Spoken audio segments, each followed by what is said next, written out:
ปุจจาเข้าวัดสาของอุบาสกอุบาสิกาคฤหัสถ์ชาวบ้านก็ขอเชิญมาร่วมทำบุญทานขันข้าวตักบาตรหยาดน้ำฟังธรรมเจริญจิตตภาวนาที่วัดสลีโสดาศาลาสีสมเด็จในวัดสลีโสดานี้ได้ก็น้อมเชิญพี่น้องสาธุชนทั้งหลายจะมาเยี่ยมมาชมวัดสลีโสดาครูบาเจ้าสลีวิจัยก็มากันได้เน้อ ตอนนี้ก็ภาคกันสักกรรมจะได้นำเอาพระธรรมเทศนามาแต่แสดงธรรมเรื่องอานิสงส์เข้าวสากับบรรดาศรัทธาสาธุชนเพื่อจะได้อาบน้ำฟังธรรมเมื่อค่ำยามเย็นจุ่มเนื้อเย็นใจไปด้วยน้ำฟ้าสายฝนกันสักกรรมก่อนเนาะ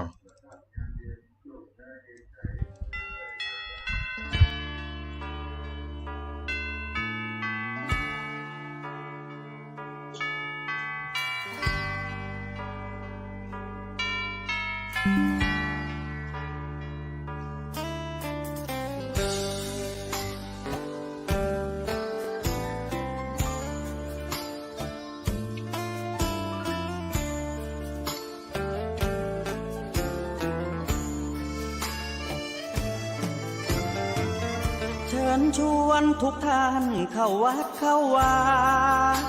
ฟังธรรมะจากหลวงตาเสริมชีวาให้สุขสดใสยึดมั่นหลักธรรมคำสอนไว้ให้ขึ้นใจความดีรีบทำกันไว้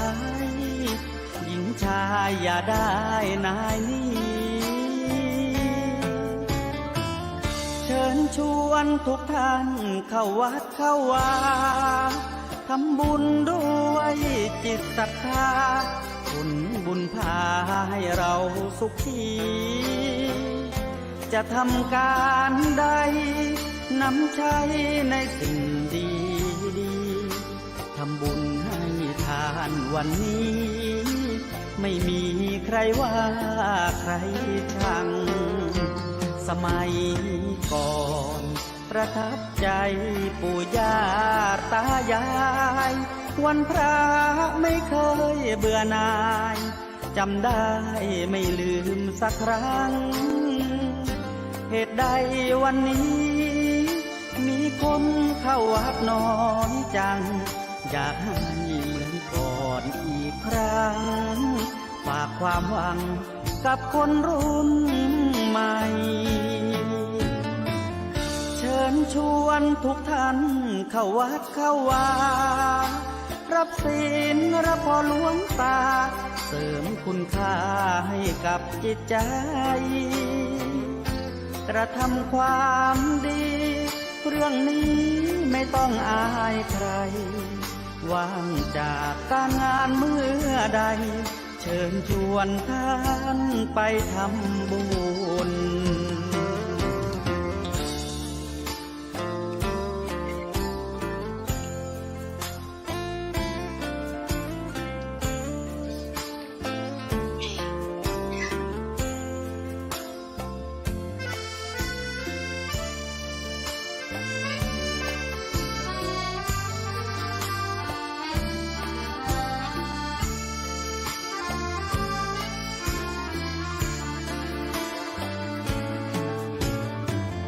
เชิญชวนทุกท่าน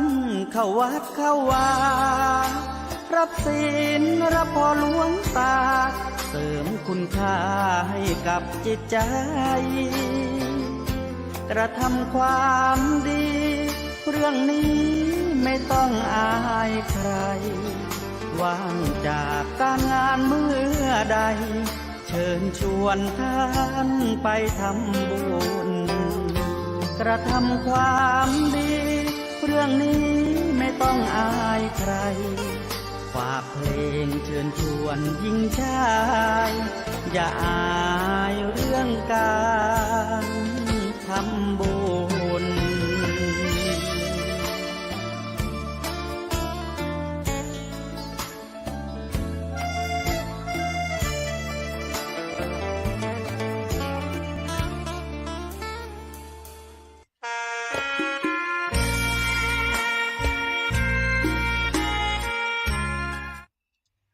มาถึง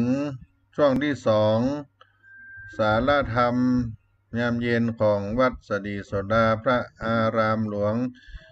จังหวัดเชียงใหม่โดยอัตมาภาพท่านพระครูปัญญาสังฆการได้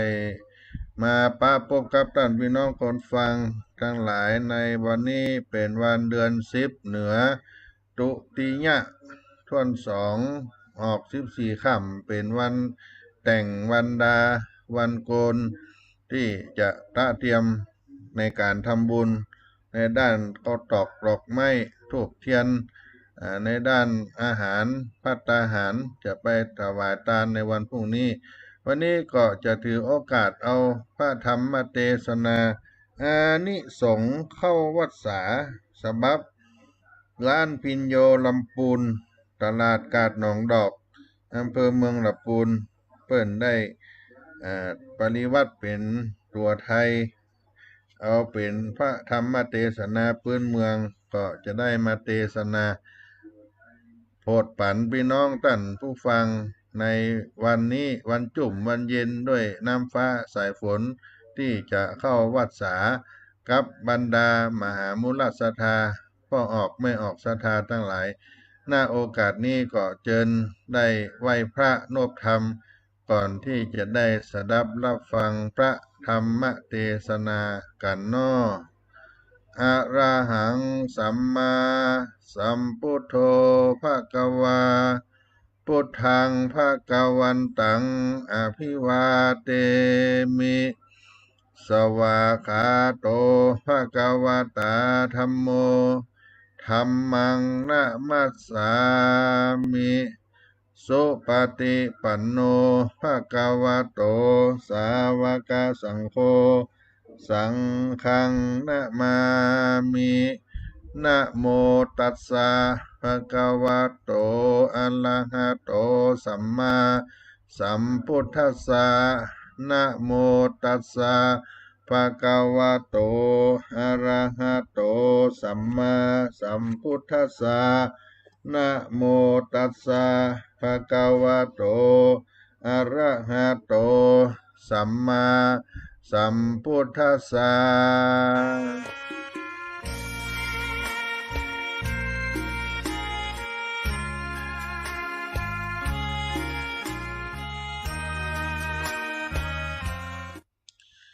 นิพพานังเยนะกะลังรัมมังเยนะกะระไสยังปันดิโตตังโน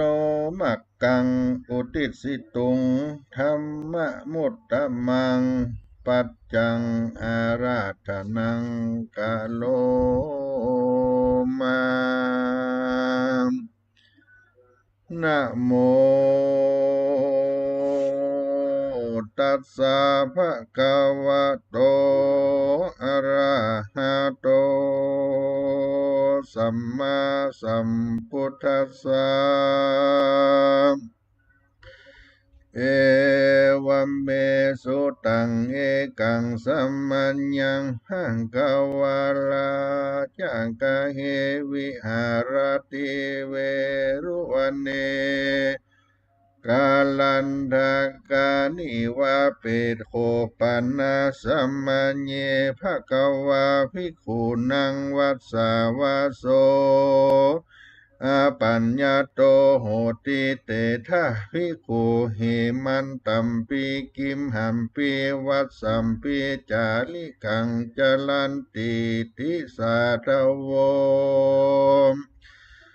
ดูลาสาผู้ลิสาตั้งหลายตั้งยิ่งใจมวลหมู่อันพร้อมนาอยู่ฟังธรรมจุ่งปากันจำฟังที่บัดนี้แลนาเอกังสมัยยังมีสมัยกาลคาบหนึ่งพระพุทธเจ้าเมื่อทรมานยังอยู่ในแก้วกูเวลุวันอารามนอกเมืองงามลาจกานกรพระบวรปิ่นเกลา ก็ผาลบเหตุเก้าเข้าวัดสาเกภิกขุสังฆามวลหมู่อันพร้อมหนาอยู่ฟังธรรมจริงไข่กรรมโอกาสว่า แต่ก่อนบ่ได้ปัญญัติขาดเข้าวัดสาเกภิกขุสังฆามวลหมู่อันปากันอยู่ตามใจบ่มีวินัยเกี่ยวข้องจะละเดินเตะต้องไผ่มันเผยแผ่ธรรมมาเตเตทุกดาวเขตปาลามสามฤดูมาบอกขาดเกลือเหมันตาอาจยามหนาวกิมหันตาเป็นฤดูร้อนว่าสันตะย้อนฝนตกลงมาหลายปีกูต่างหลายมวลหมู่บ่หยุดยั้งอยู่ฉันใดจะละเดินไปเผยแผ่เพื่อเมตตาแก่หมู่คนทุกสากลโลกลาเพื่อน้อมนาเทศนาธรรมนำสัจธรรมมันยิ่งอันเป็นสิ่งตั้งสุขใจแก่เวนยสัตว์ทั้งหลายมวลหมู่หันใดอยู่จมบานและนาที่นี้จังวิสัจนาปุริมาวัสสาอันพระพุทธาทะลงอนุญาตบ่ฮือขาดสูญหายตามปริยายบอกเล่ายามเมื่อเข้าวัดสาขาใดคือเว้นการไปเดินเตดอยู่ในเขตไผ่มัน3 เดือนผ่านยังบ่ขาดฤดูฝนอย่าตกลงมาเป็นเดินมากาลำบากอุ่นตั้งยากเป็นเพื่อตมเป็นบวกหลุมบ่เหือดเป็นอันทุกข์ไม่เดือดร้อนจะละเดินมากาแม่นปานิจจาพ่อกายังพักทาแลมตังปลูกข้าวงามน้อมนอบอันภากอบด้วยตังบุญแก่พุทธังกุลพระพุทธเจ้าภิกขุเหล่าสังฆาเมืองเวลัญชลาใหญ่กวางพระจำวัดสาหันและนาคนนอกศาสนาพระพุทธเจ้ามีมากเล่าดีลีคืออัญญาทิฏฐิถ้าลงเป็ดถือเอาเขตฤดูฝนมาเอาตนเจียมจากอันภาคจากนาตั้งใดอันอาศัยเป็นที่แห่งหนในเขตฤดูฝน3 เดือนบ่ยกตีนจรเจียนเตียวเตดฮืดไปพ้นเขตฤดูฝนพระตสสะปนตนองค์อาจภิกขุยายญาติกันนาก็จำวัดสายังอยู่บ่ออกเข้าสู่ตั้งใดตั้งอัธยาศัยจิตเจตถือเอาเหตุฤดูฝนตามเปิงใจตนอันจอบอันประกอบด้วยไผ่มันพระจอมทันติไว้ยังบ่ได้ปัญญัติไว้เข้าวัดสาภิกขุกันนานามวลหมู่ลังพ้องบ่อยู่จำวัดสาจะละเดินไปมาเดินเตะทุกดาวเขตปาลาคนนานามวลหมู่ก็จะฟูอูนินตาว่าภิกขุนั้นนามวลมากต่างออกปากจากกันมีเสียงนั้นมีกองทุกแห่งห้องนิคมว่าลูกศิษย์พระโคดมพุทธเจ้าจะละเดินไต่เต้าทาหลับ3 ฤดูกาลบ่โป่งวางเที่ยวเตดบ่ยั่งเขตฤดูฝนจะละเดินคนมีมากย่ำเข้ากลาหากตายไปกันคันนาทลายแบบือ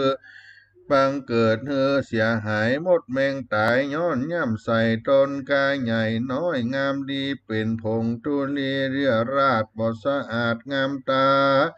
นักบวชกันนาฝูงอื่นเขาบ่ตื่นเศร้านอนบ่เดินจอนแอวแว่ย่างพักแต่ละดูฝนบ่ไปรบกวนตนเขาตั้นนั้นเล่าเป็นจุมอยู่ประชุมเป็นฝูงใหญ่บ่ได้เตียวไต่ไปในแม่นกสกุณาในนอกฝูงใหญ่ปากันปัดไปแปลงห้างนอนยุดย่างบ่หอนบินเตดได้ดาวเขตก้าวไกลลบฝนไปพักผ่อนบ่หอนไกลกลาเ ภิกขุกันนานาหลายหลากลูกศิษย์มวลมากแห่งพระโคดมอันเป็นสลมตนแจ้งเจตกล่าวยังเหตุแห่งความดีเมตตาภาณี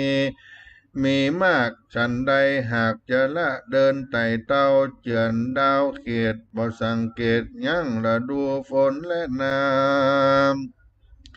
ยามนั้นภิกขุสังฆามวลหมู่ได้ยินผู้อูจากกำนินตาบอกขาดจริงนิราชไกลกรามวลหมู่เข้ามาสู่สำนักพระสัทธาที่ไวองค์ท่านไทยสัพปัญโยได้ฟังดูความไขบอกดุกสลอกความในพระจริงไขเอิ้นกล่าวประชุมโน้มน้าวหมู่สาวกาสังฆาว่าอนุจานามิภิกขเวเตมาสังวัสสาอุวาสังอุปกันตังภิกขเวดูลาภิกขุทั้งหลายแต่นี้ไปนากันและดูฝนทามาเติงสัมปัตโตมาลอดถึงครบไว้แล้วอย่ากลาดเกี้ยวไปสู่ตั้งใดคือตาสามารถ10 เดือน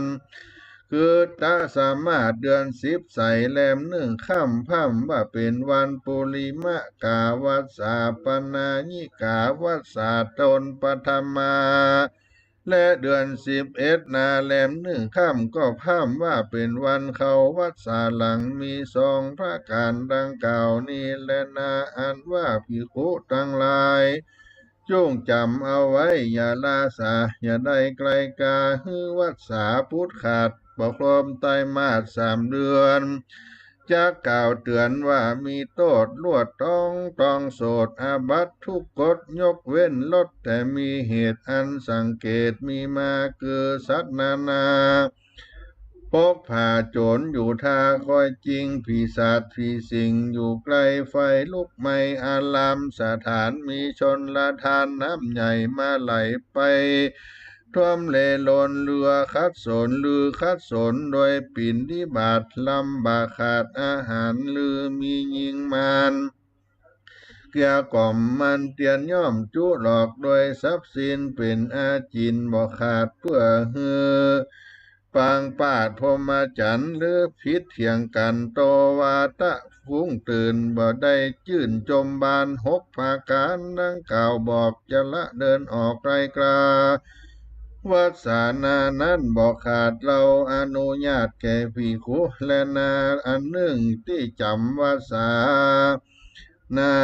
จักกล่าวที่นั้นเล่าฮือเปิงมีมุงบางดีปิดเปิดฮือบางเกิดเป็นอาสาลมกลางลมฝนล้อมรอบอันประกอบด้วยปกติดีอย่าอยู่ลงผีเหม็นสาบ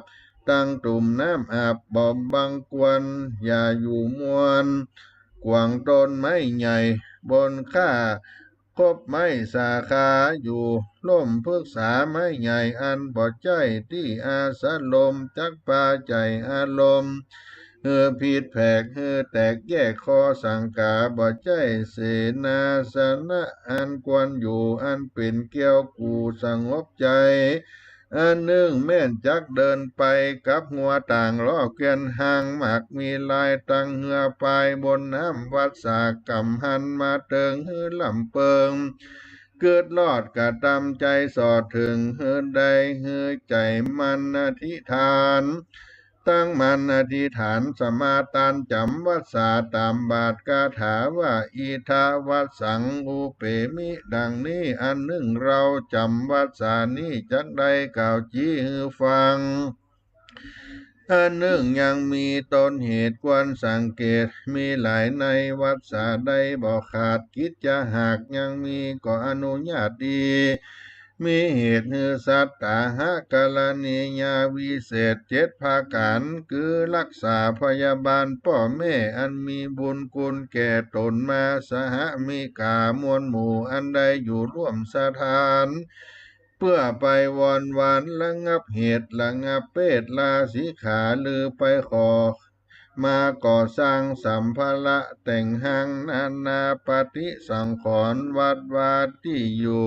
เป็นกู้ยืนยาวเพื่อ พื่อเป็นการตานเตตอดอันเป็นยอดกุศลโดยกิจนิมนต์กล่าวอ้างอันดาแต่งสร้างสลองศรัทธาเจ็ดภาการนีนาต่อเต้าข้างคืนเล่า7 วันวัดสานั้นมันยังบ่ขาดแห่งพระพุทธานุญาตมีมากรรมสัตตหะกถาบอกแจ้งจอดเป็นเก้ายอดบาลีว่าสัตตหะกรณียังกิจจังเมอธิตัสสมามายากันตะปังอิมัสสมิงสัตตหะพันตะเลนิวัตติสามิดังนี้จริงกล่าวจี้เขตจำวัดสาเป็นเขตนาบอกไว้จูจอดประกอบล้อมรอบด้วยกำแพงหรือลังแปงหมายเขตเพื่อให้ได้เป็นที่สังเกตจำเอาบอกกวนเก่าลงลืมเขตรักษาเหตุอันจักมีมาจักเป็นกุลอนันตาอันยิ่งจำวัดสาครบจริงแต่3 เดือนบ่แส่เสื่อนไว้นอนที่อื่นบ่จมจื่นอธิษฐานบ่ออกจากสถานก่อนอรุณคืนมีใจพิโลมจื่นตั้งธรรมเป่งว่าจากรรมกล่าวว่าอิมัสสมิงอาลาเมอิมังเตมาสังวัดสังโอเปมิอธิฐามิดังนี้และนาประการหนึ่งนาจำวัดสาดียิ่งบังเกิดสิ่งสามัคคีความจำเริญมีบังเกิดรอดนั้นเป็นยอดประเสริฐนักหนาเมตตาภาวนาบ่ขาดเป็นของนักปราชญ์โบราณเพื่อจำละสันดานผ่องเพรียวดีเลิศแล้วตั้งศีลธรรมเมื่อโตนองค์คำภิกขุเจ้าสามเณรได้ปั้มเป่งเปลี่ยนศีลสะอาดวัดสาบ่ขาดเปปัง3 เดือนยังผ่องแผ้วบอกาดแก้วหายสนมีใจหนุนช่วยกำมันเตี้ยงพัมอยู่ดำลงกะตำตนคงสืบสร้างบ่ได้มั่งกำสอนแห่งพระจินวรพระพุทธเจ้าศาสนาเที่ยงเต้ายืนนานบ่อยาจะแลนาในกาละนบัดนี้นามุลลาสธายิ่งใจต่างหลายมวลหมู่ก็เข้ามาสู่อารามปฏิบัติตามองค์คำพระพุทธเจ้านบน้อมเก่าภาวนามีศีลรักษาบ่ขาดบ่ประมาทตามพระสงฆ์ตนมีศีล4ปั้มเป่งดีเสพสร้างบ่เหินห่างกลางธรรมสมาทานจำยังศีล5 8จำละแขวดบ่ผิดผวนมาจักจวนกันเข้าสู่ในที่อยู่วัดวาผู้โปสัทธามาลอดบ่ได้ตอดดูได้ปากันยังยายไปบ่ขาดยังอาวาสสถานกันถึงกาละวันศีลมาควายออก8 ค่ำแรม8 ค่ำได้มาลอดเติงก็ล่ำเปิงถึงเดือนดับเดือนเป่งกะตำเปลี่ยนเตียงมันรีบกะตำนั้นซึ่งความดีอันพระโมนีหากกล่าวจีวิตะนั้นเล่าบ่ยืนนานมาจุลาดหานติดตามใจ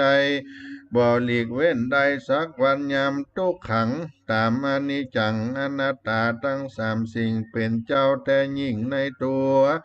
มันบอกกว่าไผ่แต่ใส่พระกาไว้มี3 ประการคืออนิจจังสังขารเป็นของบ่เที่ยงรู้ความอย่างแพ่พวนร่างกายตั้งมวลมีแต่ก่อนถูกเตียงบ่ผ่อนข่าวใส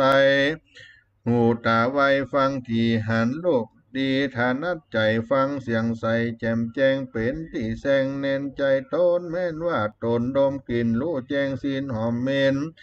ลิ้นในเกณฑ์ซบปากรู้รสหากเผ็ดเค็มแห่งอาหารคมเย็นว่าขมเย็นหวานน้อยมากลดเผ็ดหรือหากจืดจางลดอาหารต่างๆมวลมีอันมันหากรู้โดยลิ้นแห่งตนส่วนใจนั้นเล่าอันแต่ก่อนเก่าจำดีได้ยินว่าจีเก่านั้นจำมือมันในใจเรียนอันใดก็ง่ายบ่เบื่อหน่ายสังยามบัดนี้ความอันบ่เที่ยงมาบิดเบี่ยงเป็นไปร่างกายบ่ใสดำกำเศร้ามีปานออกเล่านาเดินไปมาลำบากหัวเข่าหากเจ็บในเจ็บปวดไปจุนยังอันเป็นเครื่องจันลาส่วนจักคูตานั้นก็มามัวมืด ปุนดีงืดอัศจรรย์ผากดหันยินหลักเป็นสิ่งหากพิษพวนหันหลานตนก็ว่าลูกเปื้อนดูย้ายเคลื่อนแก่ใจส่วนว่าหูอันเคยได้ยินเสียงใสมาแต่ก่อนบัดนี้ ก็ผ่อนเป็นไปได้ยินเสียงอันใดบ่แจ้งรู้ดังแห่งตัวนั้นเล่าสังบ่เหมือนเก่ากินอันใดเล่าก็บ่สาบเหม็นหอมเคี้ยวและฟันนั้นก็มาคอนหักไปกินอาหารใดก็มาจังจืดมาปูนดีเงืดนักนาพระพุทธาที่ไว้ หากเก่าไว้ว่าเป็นทุกขังอนิจจังอนัตตาว่ามนุษย์สาคนเรานี่นาเกิด มาก็มีแก่เจ็บตายบ่มีไผคนใดเว้นใดเหตุนั้นใด อย่าได้ประมาทว่ามาจุลาตัวหยาบจ้ามันบ่เล็งนาย่อมจักพาไปสู่ทางตายอยู่ใจใจบ่รู้อาจใดยามบ่รู้ใดวันยามและนาเหตุนั้นจุ่งปาการรีบสร้าง แต่ต้าตั้งตั้งดีฮือตานรักษาศีลฟังธรรมภาวนาไปอย่าขาดอย่าได้ประมาทลาสา กันว่าดับขันธากาภาคตายเสียจากเมืองคนพละบุญกุศลนั้นตนสร้างไว้ก็จักปาหือใด ไปสู่ยังที่อยู่เมืองสวรรค์บ่อยากจะแลนาภิกขเวโดลาภิกขุทั้งหลายอันหนึ่งปุกาละยิงใจฝุงใดมีใจศรัทธาการลอดเข้าวัดสามาควายใดอาลาธนาพระพุทธเจ้าเข้าวัดสาก็ดีนิมันตนาภิกขุสังฆเจ้า เข้าวัดสาก็ดี ก็จังมีอานิสงส์พละบุญมากนักยักอันปาหือใดจำเริญ จุ่มเนื้อเย็นใจแม้นจุติตายไปจากชาติอันเป็นคนจักใดเอาตนไปเกิดในห้องฟ้าเลิศเมืองสวรรค์เสวยสัมปติทิพย์อยู่วิมานคำหันแลภิกขเวดุลาภิกขุทั้งหลายผู้กะละผู้ใดตานรักษาศีลฟังธรรมเมตตาภาวนาในกลางวัดสาจักใดอานิสงส์พละบุญมากนักจักกันนานับบ่ได้เกิดมาในชาติใดก็ดีจะย่อมมีลูกประกายเล่างามมีพละกำลัง ปัญญาเลี่ยมเสียวมากนักมีเขาของสัมปติมากนักบ่หอนได้เป็นคนยากไล่สาขาบแม่นจุติตายจากอันเป็นคนจักใดเอาตนไปเกิดในห้องฟ้าเลิศตาวาติงสาสวรรค์กเทวโลกเสวยสัมปติทิพย์เมื่อนนานกันว่าบุญกาลตนแก่กาจักได้ไปสู่จันฟ้าและเนรปานอันสุขเกษมยิ่งนักบ่อยากจะแลเทศนาวาสาเนธรรมเทศนาปะหุโสตาปฏิภาลาตินิปาภูนิงโสในเมื่อแล้วธรรมเทศนาแห่งพระพุทธเจ้าปังนั้นอานิสังสาอานิสงส์เขาวัดสาดวงพระเสริฐก็บังเกิดยังอานิสงส์พละบุญแก่พุทธาบริษัททั้งสี่มากนักพ้องก็ได้ถึงโสตาสกิตากาอนาคาละหันตาตำบลสมปันแห่งตนนั้นใดกาตาที่การมา แต่ก่อนก็มีวันนั้นแลนาอานิสังสานิติตาขีญาอันเก่ายังอานิสงส์เขาวัดสาก็บังกรมสมเล็จเสด็จสาธุสาธุสาธุวันนี้ก็ได้เอาอานิสงส์เข้าวัดสามาเทศนาโพธิปัญศรัทธาท่านสาธุชนทั้งหลายเพื่อให้ได้เป็นมังกรละในที่จะได้เข้าสู่การเข้าพรรษาของฆราวาสเจ้าบ้านในวันพรุ่งนี้ ก็ขอให้ทุกท่านได้เตรียมอกเตรียมใจได้ตั้งจิตตั้งใจอธิษฐาน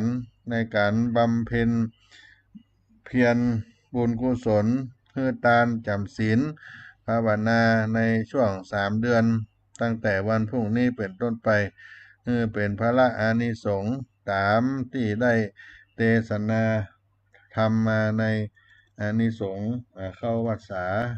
มาเป็นกาลเวลาที่ได้เป็นสาระธรรมยามเย็นให้กับพี่น้องศรัทธาทั้งหลายพรุ่งนี้ก็น้อมเชิญไปวัดวาอารามบ้านไผ่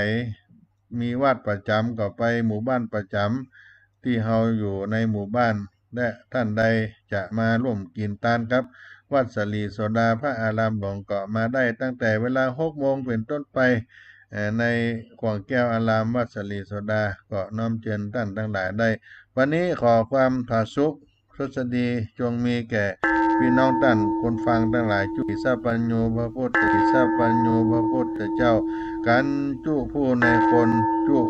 ตัวจุตนจุท่านทุกคนที่ได้ตั้งอกตั้งใจอาบน้ำฟังธรรมมาค่ำยามเย็นวันนี้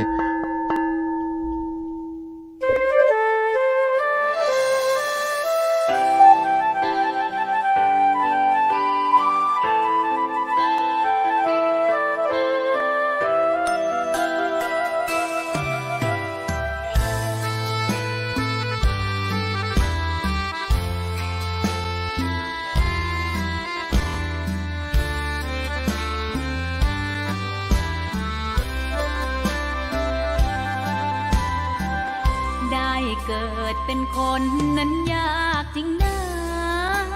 เพราะพุทธศาสนายิ่งแสนยากเย็นคนไทยโชคดีที่สุดแล้วมีแก้ว3 ดวงงามเด่นมีวัดซึ่งเป็นนาบุญยิ่งใหญ่มีศาสนาพุทธประจำชาติไทยอยากหล่ออยากสวยเราต้องรักษาศีลอยากมีอันจะกินต้องหมั่นทำบุญทำทานเอาไว้เข้าวัดสวดมนต์ฝึกฝนสติให้ว่องไวรีบทำตอนที่เราทำเองได้อย่ารอจนตายถึงเข้าวัดว่าเข้าวัดยังเป็นจะได้เห็นแต่น้ำใจเข้าวัดยามตาจะได้เห็นแต่น้ำตาก่อนจะสายเกินขอเชิญมาใช้ชีวิตให้คุ้มค่าเจริญทานศีลภาวนาสั่งสมบารมีไว้ทำบุญตอนที่ยังมีชีวิตย่อมดีกว่ารอเขาอุทิศบุญให้อย่ามัวหลงเพลินเดินห่างวัดตัวอย่างชัดๆมีมากมายเข้าวัดตอนตายสายเกินแก้กรรม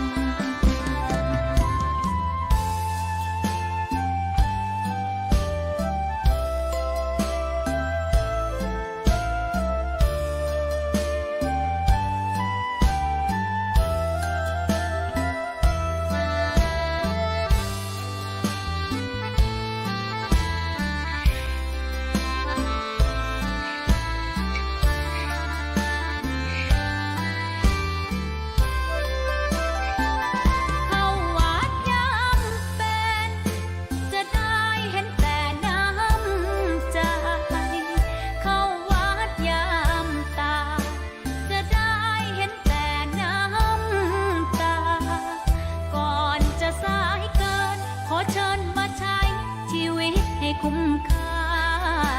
เจริญทานศีลภาวนาสั่งสมบารมีไว้ทำบุญตอนที่ยังมีชีวิตย่อมดีกว่ารอ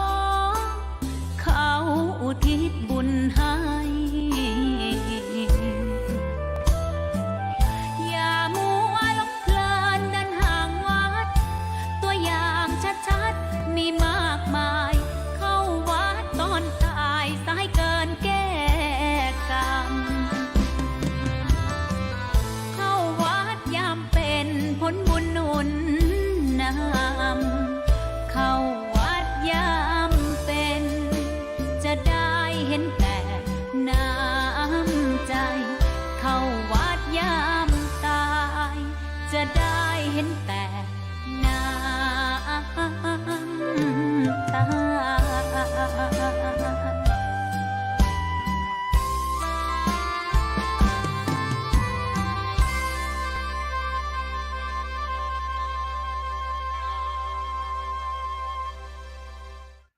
ก็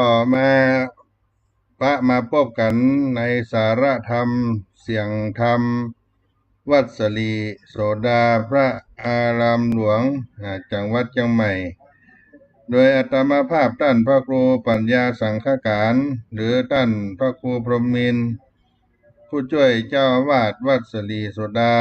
พระอารามหลวงจังหวัดเชียงใหม่ ได้ดำเนินรายการพบกับท่านสาธุชนผู้ฟังทั้งหลายในวันนี้เป็นวันพุธที่14 สิงหาคม พุทธศักราช 2567 เป็นวันที่ชุ่มที่เย็นด้วยน้ำฟ้าสายฝน แล้วก็เอาพระธรรมเทศนาอานิสงส์เข้าวัดสาเป็นธรรมพื้นเมืองของโบราณล้านนาไทยของเราเอามาเทศนามาฝากมาปั่นพี่น้องท่านสาธุชนผู้ฟังทั้งหลายที่ได้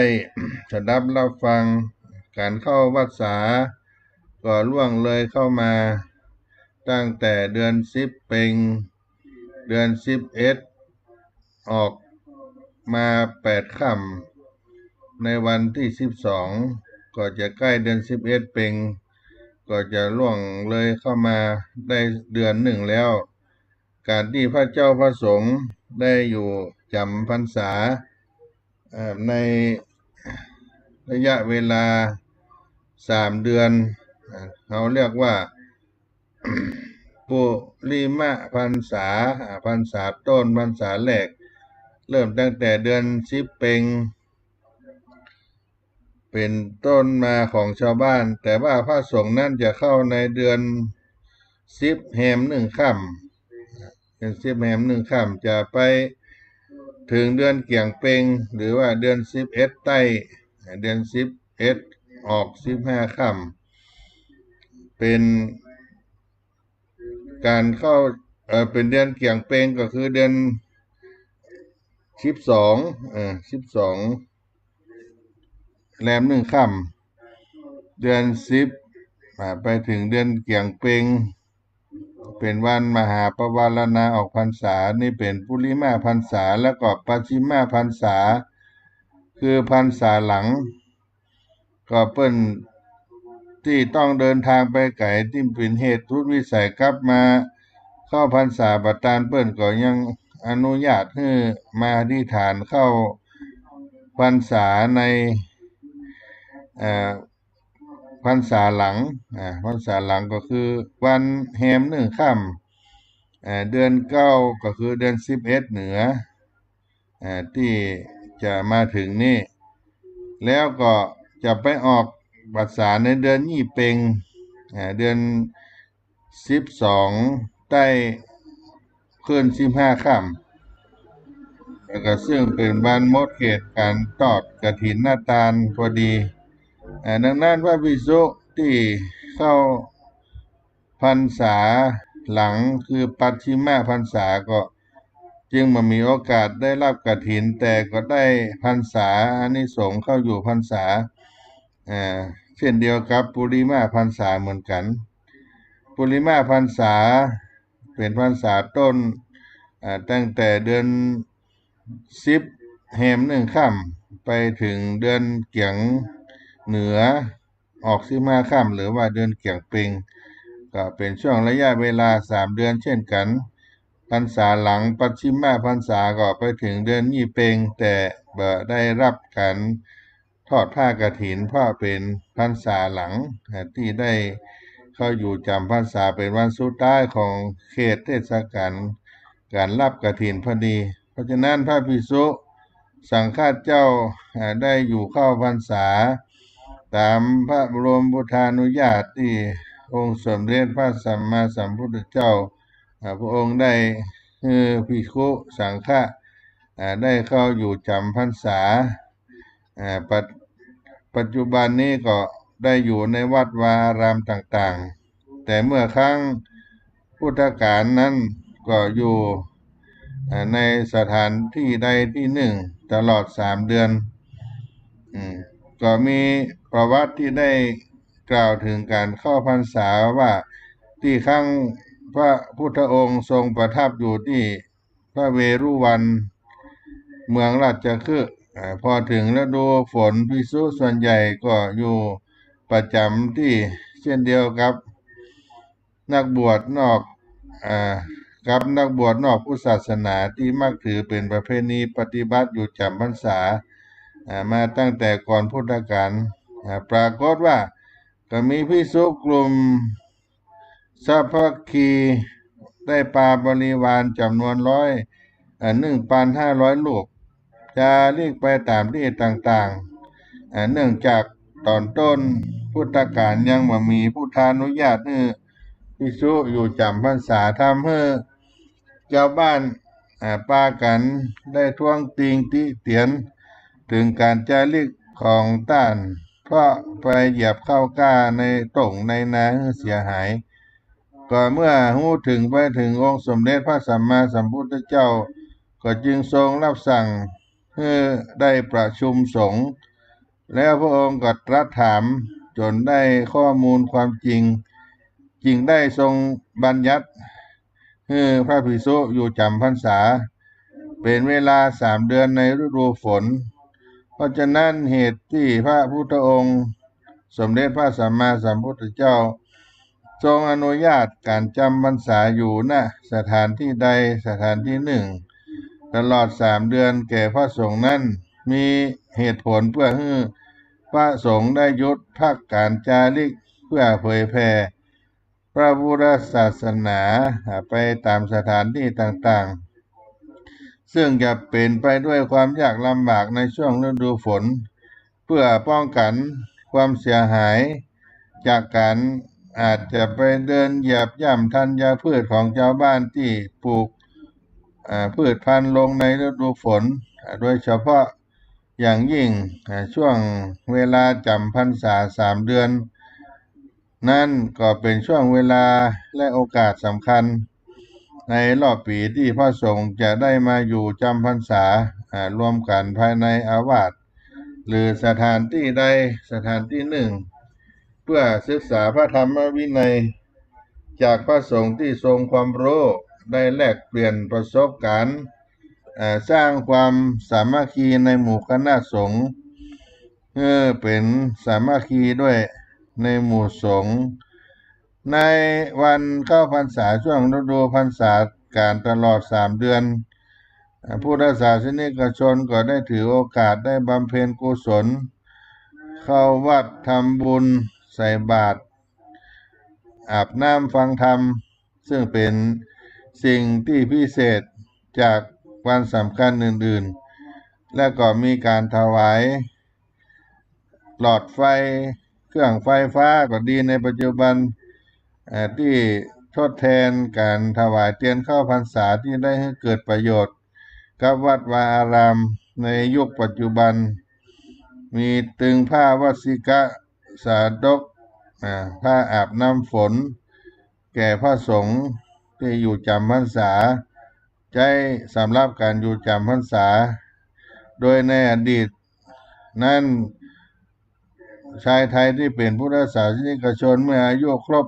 20 ปีก็จะนิยมบรรพชาอุปสมบทเป็นพระสงฆ์เพื่ออยู่จำพรรษาตลอด3 เดือนฤดูพรรษาการทั้ง3 เดือนโดยพุทธศาสนิกชนไทยจะเรียกการบรรพชาอุปสมบทเพื่อจำพรรษาตลอดพรรษาการว่าบวชเอาพรรษาอย่างใดก็ดีการเข้าพรรษาก็มีที่เป็นกรณีกิจจำเป็นที่จะเกิดขึ้นพระพุทธองค์ก็ทรงได้ประทานอนุญาตให้ภิกษุได้ไปค้างคืนที่อื่นได้คราวละบ่เกิน7 วันโดยบ่ถือว่าอาบัติเรียกว่าเป็นเหตุพิเศษหรือว่าสัตตาหกรณียกิจซึ่งมีอยู่4 ประการ 1. เพื่อนสหธรรมิกผู้มีธรรมร่วมกันทั้ง เพื่อนสหธรรมิกผู้มีธรรมร่วมกันทั้ง5ก็คือภิกขุ ภิกขุณีสิกขามานานางผู้กำลังศึกษาสามเณรีผู้มีอายุ18 ปีและอีก2 ปีจะเข้าบวชเป็นภิกษุณีสามเณรีหรือบิดามารดาป่วยไปพยาบาลได้ไปยับยั้งเบื้อนสหธรรมิกที่อยากศึกบ่ฮื้อศึกไปเพื่อกิจสงฆ์หาอุปกรณ์ซ่อมแซมกุฏิวิหารชำรุดทรุดโทรมได้ไปฉลองสถาทายกที่เขาส่งตัวแทนมานิมนต์ไปร่วมทำบุญได้นอกจากนั้นการเข้าพรรษาก็ยังยกเว้นพระภิกษุที่ประสบเหตุดังต่อไปนี้แม้จะเป็นระหว่างพรรษาก็สามารถหลีกไปที่อื่นได้โดยไม่อาบัติแต่ขาดพรรษาคือถูกสัตว์ร้ายรบกวนเบียดเบียนถูกงูรบกวนหรือคบกัดถูกโจรเบียดเบียนหรือปล้นได้ทุบได้ตีถูกปีศาจรบกวนเข้าสิงหรือฆ่าชาวบ้านที่ให้ความอุปถัมภ์สามารถอุปถัมภ์ได้ต่อไปเพราะย้ายถิ่นฐานไปที่อื่นหรือเสนาสนะของภิกษุถูกไฟไหม้น้ำท่วมหรือมีผู้จะพยายามทำร้ายพระภิกษุสามารถหลีกไปอยู่ที่อื่นระหว่างพรรษาได้การเข้าพรรษานอกจากจะเป็นช่วงที่ภิกษุอยู่ประจำดังกล่าวแล้วก็ยังก่อให้เป็นการเกิดประเพณี2 อย่างก็คือประเพณีการถวายผ้าอาบน้ำฝนถวายเทียนพรรษาซึ่งประเพณีที่มีในเข้าพรรษานั้นการถวายผ้าอาบน้ำฝนก็มีเรื่องเล่าในอดีตสมัยพุทธกาลที่ครั้งหนึ่งนางวิสาขามหาอุบาสิกาต้องการจะนิมนต์พระภิกษุไปฉันภัตตาหารที่บ้านก็จึงให้แม่หญิงที่เป็นคนรับใช้ไปที่พระเชตวันวิหารวัดพระเชตวันเพื่อนิมนต์พระปรากฏว่านางไปพบหันพระภิกษุได้ป่วยกายอาบน้ำฝนอยู่ก็กลับมารายงานนางวิสาขาด้วยความเข้าใจผิดว่าบัพพะพบหันภิกษุสงฆ์เลยหันแต่พวกชีเปยอาบน้ำฝนอยู่นางวิสาขาก็รู้ด้วยปัญญาว่าคงจะเป็นพระอาบน้ำฝนอยู่นั่นดังนั้นนางก็จึงได้ทูลขอพรจากพระพุทธเจ้าขอถวายผ้าอาบน้ำฝนแด่พระภิกษุณีเป็นประจำแต่นั้นมาก็จึงเกิดเป็นประเพณีที่เจ้าพุทธปฏิบัติสืบต่อมาจนถึงทุกวันนี้และก็กล่าวกันว่าผู้ที่ถวายผ้าอาบน้ำฝนก็จะได้รับอานิสงส์เหมือนการถวายผ้าอื่นๆตามในที่พระพุทธองค์ได้ตรัสไว้คือทำให้เป็นผู้มีผิวพรรณวรรณะผ่องใสงดงามไม่มีโรคภัยไข้เจ็บมีความสะอาดผ่องใสทั้งกายและใจและการทำบุญอันที่ 2การถวายเทียนพรรษาเกิดจากความจำเป็นที่ว่าสมัยก่อนยังไม่มีไฟฟ้าเช่นปัจจุบันดังนั้นเมื่อพระภิกษุอยู่ร่วมกันมากเพื่อปฏิบัติกิจวัตรการสวดมนต์ตอนเช้ามืดและพบค่ำการศึกษาพระปริยัติธรรมการบูชาพระแก้วเจ้าดัง3ประการพระรัตนตรัยก็จึงจำเป็นต้องใช้แสงสว่างจากแสงเทียนไฟเทียนชาวบ้านก็จึงได้ร่วมกันนำเทียนมาตานถวายช่วงต้นก็คงจะถวายเป็นเทียนเล่มเล็กเล่มน้อยธรรมดาขั้นต่อมาก็ได้มีการมัดเทียนเล็กๆมารวมกันเป็นต้นคล้ายต้นกล้วยหรือลำไม้ไผ่เนี่ยมาติดกับฐานที่เรียกว่าต้นเทียนหรือว่าเทียนพรรษาก็วิวัฒนาการกันมาเรื่อยๆจนเป็นเทียนพรรษาอย่างที่ท่านสาธุชนทั้งหลายได้หันถึงปัจจุบันนี้และก็ ได้กล่าวกันว่าเทียนพรรษาก็เริ่มมาจากผู้ที่นับถือศาสนาพราหมณ์ฮินดูซึ่งนับถือวัวที่เป็นพาหนะของพระอินทร์สวนเมื่องัวได้ตายก็เอาไข่จากงัวมาทำเป็นน้ำมันเพื่อจุดบูชาพระเป็นการบูชาพระเป็นเจ้าที่ตนเคารพแต่เจ้าพุทธจะนำเทียนมาเพื่อบูชาพระรัตนตรัยโดยเอามาจากรังผึ้งหางผึ้งที่มันห่างล่างจากตัวเป็นขี้ของมันติดอยู่เอาขี้มาต้มมาฟันแปลงเป็นเทียนเล็กๆน้อยๆเพื่อจุดบูชาพระรัตนตรัยและก็ได้ยึดถือเป็นประเพณีกันจะนำเทียนไปถวายภิกษุ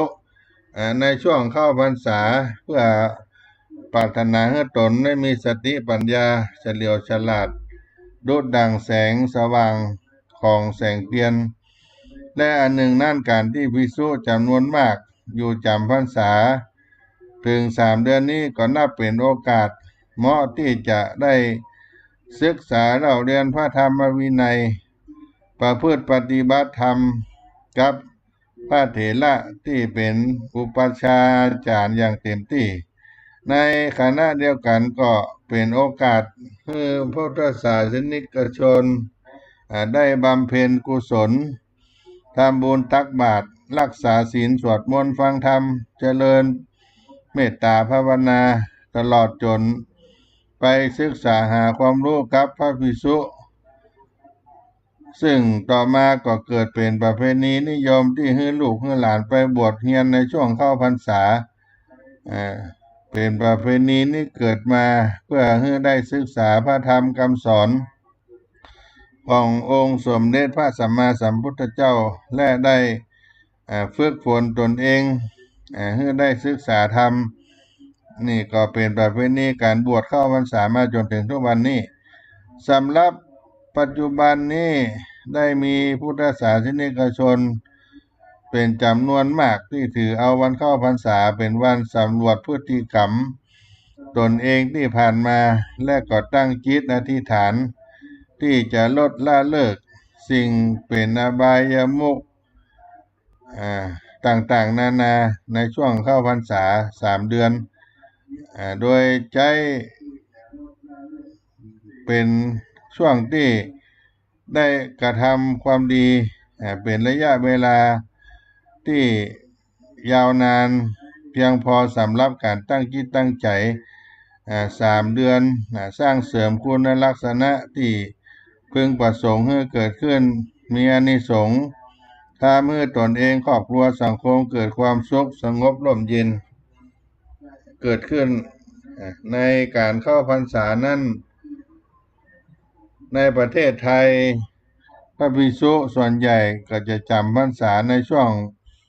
บุริมาพรรษาหรือพรรษาแรกมากกว่าปัจฉิมพรรษาหรือว่าพรรษาหลังยกเว้นพระภิกษุที่อาพาธหรือมีกิจจำเป็นจึงจะอธิษฐานเข้าพรรษาในช่วงปัจฉิมพรรษาส่วนการที่มีเดือน8 2 หนหรือปีอธิกมาศก็เพราะเป็นการนับทางจันทรคติวันขึ้นวันแรมซึ่งแต่ละปีจะมีจำนวนวันน้อยกว่าการนับทางสุริยคติการนับวันตามแบบปัจจุบันทำให้ต้องเพิ่มเดือนในบางปีเพื่อชดเชยจำนวนวันที่หายไปมาให้ปีทางจันทรคติและสุริยคติคลาดเคลื่อนกันไปมากความเป็นมาของวันเข้าพรรษาก็เกิดขึ้นในดังกล่าวที่ได้อู้มานี้และก็มีความสำคัญมีประโยชน์ของการเข้าพรรษาการเข้าพรรษาเป็นประเพณีปฏิบัติที่สำคัญของพุทธศาสนิกชนมีประเพณีปฏิบัติที่สำคัญของพระพุทธศาสนาที่มีประโยชน์ต่อพระสงฆ์และพุทธศาสนิกชนช่วงเข้าพรรษาเป็นช่วงเวลาที่ชาวบ้านประกอบอาชีพทำไร่ทำนาดังนั้นการกำหนดให้ภิกษุสงฆ์ยศกัน จาริกธรรมได้เดินทางไปที่ต่างๆก็จะช่วยให้พันธุ์พืชของต้นกล้าหรือสัตว์เล็กสัตว์น้อยบ่ได้รับความเสียหายจากการเดินธุดงค์จาริกธรรมไป2หลังจากเดินจาริกธรรมไปเผยแผ่พระพุทธศาสนาเป็นระยะเวลา8-9 เดือนที่ก่อนเข้าพรรษานั้นก็เป็นช่วงที่ภิกษุจะได้พักผ่อนในช่วงฤดูฝนใน3 เดือนนี้3นั้นเป็นเวลาที่พระภิกษุสงฆ์จะได้ประพฤติปฏิบัติธรรมสำหรับตนเองและก็จะได้ศึกษาเพิ่มเติมในด้านพระธรรมวินัยตลอดจนเตรียมการสั่งสอนเอาธรรมะมาให้แก่พุทธศาสนิกชนประชาชนที่จะได้รับฟังธรรมะในการภายหน้าสืบไปอันที่4นั้นก็จะได้มีโอกาสอบรมสั่งสอนและบวชให้กับกุลบุตรผู้มีอายุครบในการอุปสมบทอันเป็นกำลังสำคัญในการเผยแผ่พระพุทธศาสนาต่อไป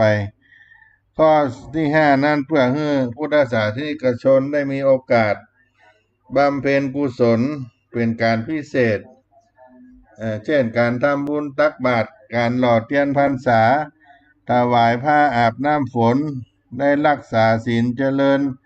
จิตเมตตาภาวนาถวายจตุปัจจัยไตรยธรรมได้งดเว้นอบายมุขที่สำคัญได้มีโอกาสได้ฟังพระธรรมเทศนาตลอดเวลาเข้าพรรษานี่ก็เป็นความสำคัญประโยชนะในการเข้าพรรษาครับพุทธศาสนิกชนที่เป็นประเพณีปฏิบัติสำคัญของเจ้าพุทธของพระพุทธศาสนามีประโยชน์ทั้งพระสงฆ์และพุทธศาสนิกชนทั้ง5อย่างนี้และก็การเข้าพรรษานั้นก็มีอานิสงส์แห่งการเข้าจำพรรษาเมื่อพระภิกษุ อยู่จำพรรษาอานิสงส์แห่งการจำพรรษาเกิดขึ้นเมื่อพระภิกษุอยู่จำพรรษาครบ3 เดือนได้ปวารณาแล้วย่อมจะได้รับอานิสงส์แห่งการจำพรรษา5 อย่างตลอด1 เดือนนับตั้งแต่วันออกพรรษาเป็นต้นไปนั่นก็คือหลังออกพรรษาไป1 เดือน1อานิสงส์ที่ได้รับเที่ยวจาริกไปโดยบ่ต้องบอกลาตามสิกขาบทที่6แห่งอาเจกลวัคเจกวัคปาจิตติขันธ์2เที่ยวจาริกไปโดยบ่ต้องถือไตรจีวรไปครบสำรับ3นั้นฉันคณะโพธิและปรัมปราโพธิได้4เก็บอติเรกจีวรได้ตามประสงค์ปรารถนา5จีวรนั้นเกิดขึ้นในที่นั้นเป็นของพวกเธอและก็ยังได้โอกาสที่จะกรานกฐินและได้รับอานิสงส์พรรษาทั้ง5 ข้อขึ้นนั้นเพิ่มออกไปแห่ง4 เดือนในฤดูหนาวตั้งแต่แรม1 ค่ำเดือน12ไปจนถึง15 ค่ำเดือน4นี่เป็นอานิสงส์ที่เกิดขึ้นกับพระภิกษุได้อยู่จำพรรษาครบไตรมาส3 เดือนกิจกรรมต่างๆที่เจ้าพุทธเราได้ทำกันในช่วงเข้าพรรษาก็มีการทำบุญตักบาตรการถวายจตุปัจจัยการฟังเทศน์ฟังธรรมและการได้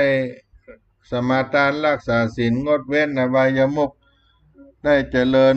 จิตตภาวนากับชาวพุทธศาสนิกชน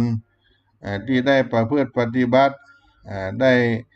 ให้เกิดความงดงามในการประพฤติธรรมปฏิบัติธรรม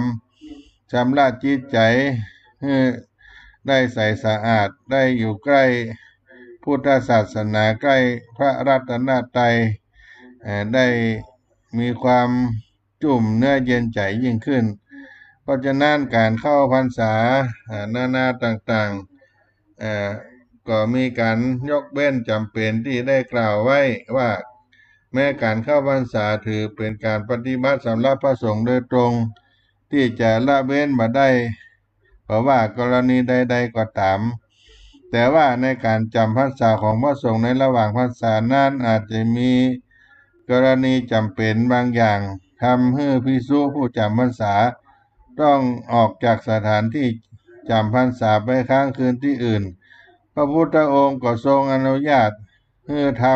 ำได้โดยบ่ถือว่าเป็นการขาดพรรษาโดยมีเหตุจำเป็นในเฉพาะกรณีตามที่ระบุไว้ในพระไตรปิฎกซึ่งส่วนใหญ่จะเกี่ยวกับการพระศาสนาหรือการอุปถากพ่อแม่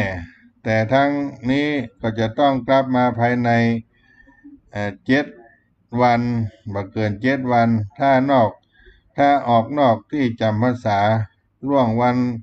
เช่นนี้เรียกว่าสัตตหกรณียะเป็นเหตุระบุว่าได้เดินทางไปกลับภายใน7 วันไปเป็นการชั่วคราวดังนั้นไป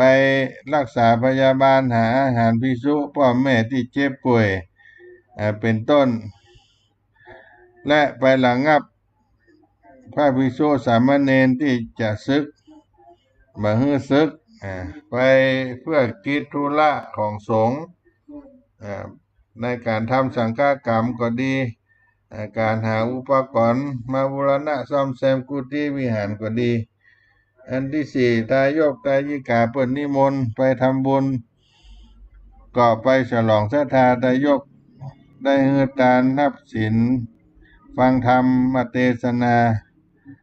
นี้ก็เป็นสิ่งที่ไปได้ในช่วงระยะเวลาบ่เกิน7 วันเรียกว่าสัตตหกรณีสัตตหกรณีได้อธิษฐานภายใน7 วันพระเจ้าพระสงฆ์ที่ได้อยู่จำพรรษาก็ได้ประพฤติปฏิบัติกันมาจนถึงปัจจุบันนี้เพราะฉะนั้นญาติโยมการเข้าพรรษาการได้มาประพฤติปฏิบัติตั้งแต่เฮาเข้าพรรษามาในวันเดือน10เป็งก็ขอให้ทุกท่านทุกคนที่ได้มีโอกาสได้ประพฤติปฏิบัติกันเพื่อเป็นพระนาบุญได้อานิสงส์ได้เกิดขึ้นกับตัวของเฮาที่ได้มีโอกาสสร้างคุณงามความดีซึ่งต่างล้านนาของเฮาก็เรียกเข้าพรรษาหรือว่าเข้าวัดสาคำว่าวัดสานั้นก็เป็นภาษาบาลีถ้าตรงกับภาษาไทยกลางก็เรียกว่าเข้าพรรษาหมายถึงพระสงฆ์ได้อยู่ประจำที่ใดที่หนึ่งในช่วงฤดูฝนเมื่อถึงฤดูฝนแล้วพระสงฆ์ต้องหยุดเดินทางไปที่ต่างๆและก็พักอาศัยอยู่ที่ใดที่หนึ่งโดยบ่ไปค้างแรมที่อื่นภายในระยะเวลาที่ได้กำหนดไว้3 เดือนตั้งแต่เดือนแฮม1ค่ำเดือน10เหนือไปถึงออก15ค่ำเดือนเกียงซึ่งตรงกับแรม1ค่ำเดือน8ไปถึง15ค่ำเดือน11ของไทยภาคกลางเข้าพรรษาที่เจ้าล้านนาพุทธศาสนิกชนเจ้าล้านนาของเฮามีวัดปฏิบัติและกิจหลายอย่างที่แตกต่างจากชาวไทยภาคอื่นซึ่งบ่ได้หมายจะเอาเฉพาะกิจของพระสงฆ์เท่านั้นแต่หากว่าชาวบ้านล้านนาไทยของเฮาเองก็มีกิจ กิจอันเป็นส่วนของฆราวาสคฤหัสถ์ในส่วนของวันเข้าพรรษาพระสงฆ์ที่เปิ้นได้อธิษฐานเข้าพรรษาในวันแรม1ค่ำเดือน10เหนือส่วนฆราวาสเจ้าบ้านคนบ้านล้านนาไทยของเฮาจะถือเอาเดือน10เป็งวันขึ้น15ค่ำเดือน10เหนือนั้นซึ่งก็จะตรงกับวันอาสาฬหปุจจาเป็นวันเริ่มเข้าพรรษาก็ไปสิ้นสุดวันเดียวกันที่วันเดือนเกียงเป็งหรือขึ้น15ค่ำเดือนเกียงเหนือนะญาติโยมเป็นเดือน11ของภาคกลาง กิจกรรมหลักของพระสงฆ์เปิ้นก็ปฏิบัติกันไปตามที่อาตมาได้ในช่วงต้นที่ผ่านมาแต่ว่ากิจกรรมของชาวบ้านคนพื้นเมืองเหนือล้านนาไทยนั้นก็จะตั้งใจปฏิบัติกันเป็นกรณีพิเศษเริ่มตั้งแต่วันแรกวันเข้าวัดสาของชาวบ้านคฤหัสถ์คนเมืองเหนือล้านนาก็ถือเป็นวันเข้าพรรษาในเดือน10เพ็งชาวบ้านก็จะประพฤติกันทุกด้านทุกคนต้องตื่นแต่เจ้าเริ่มด้วยกันเตรียมข้าวป่าอาหารในวันดาที่ผ่านมาแล้วก็จะนำข้าวป่าอาหารข้าวหวานต่างๆนานาเพื่อไปที่วัดส่วนหนึ่งก็จะตานขันข้าวนั้นหมายถึงทำบุญอุทิศถวายทานพระทหารให้แก่พระสงฆ์เป็นสำรับส่วนใหญ่ก็จะได้มุ่งหวังอุทิศไปให้คนที่ข้ามภพข้ามภูมิไปแล้วหรือว่าเทวบุตรเทวดาเจ้าที่แม่พระธรณีเทวดารักษาบ้านรักษาเรือนตลอดจนผีไต่เก่าเน่าเมินก็คือดวงวิญญาณของญาติที่เสียไปแล้วก็จะได้รับบุญรับกุศลที่เราได้ทำบุญในการทานขันข้าวนี่เป็นเบื้องต้นเฉพาะอาหารที่จะจัดเป็นสำรับก็จะเป็นการเตรียมเป็นพิเศษอาหารนั่นก็จะแบบเป็นอาหารที่บริโภคประจำบ้านตามปกติเป็นอาหารพิเศษซึ่งก็จะตั้งอกตั้งใจการทำด้วยปราณีตเป็นต้นว่าแกงฮังเลห่อนึ่งห่อมกขนมจอกขนมเตียนข้าวต้มข้าวหนมผลหมากหลากไม้ที่มีตามฤดูกาลก็จะเตรียมใส่ภาชนะที่ได้กล่าวมาทุกอย่างนั้นจัดเป็นสำรับแล้วก็จะมีสวยดอกไม้ทูบเทียนเป็นเครื่องนำตาลก่อนหน้ามี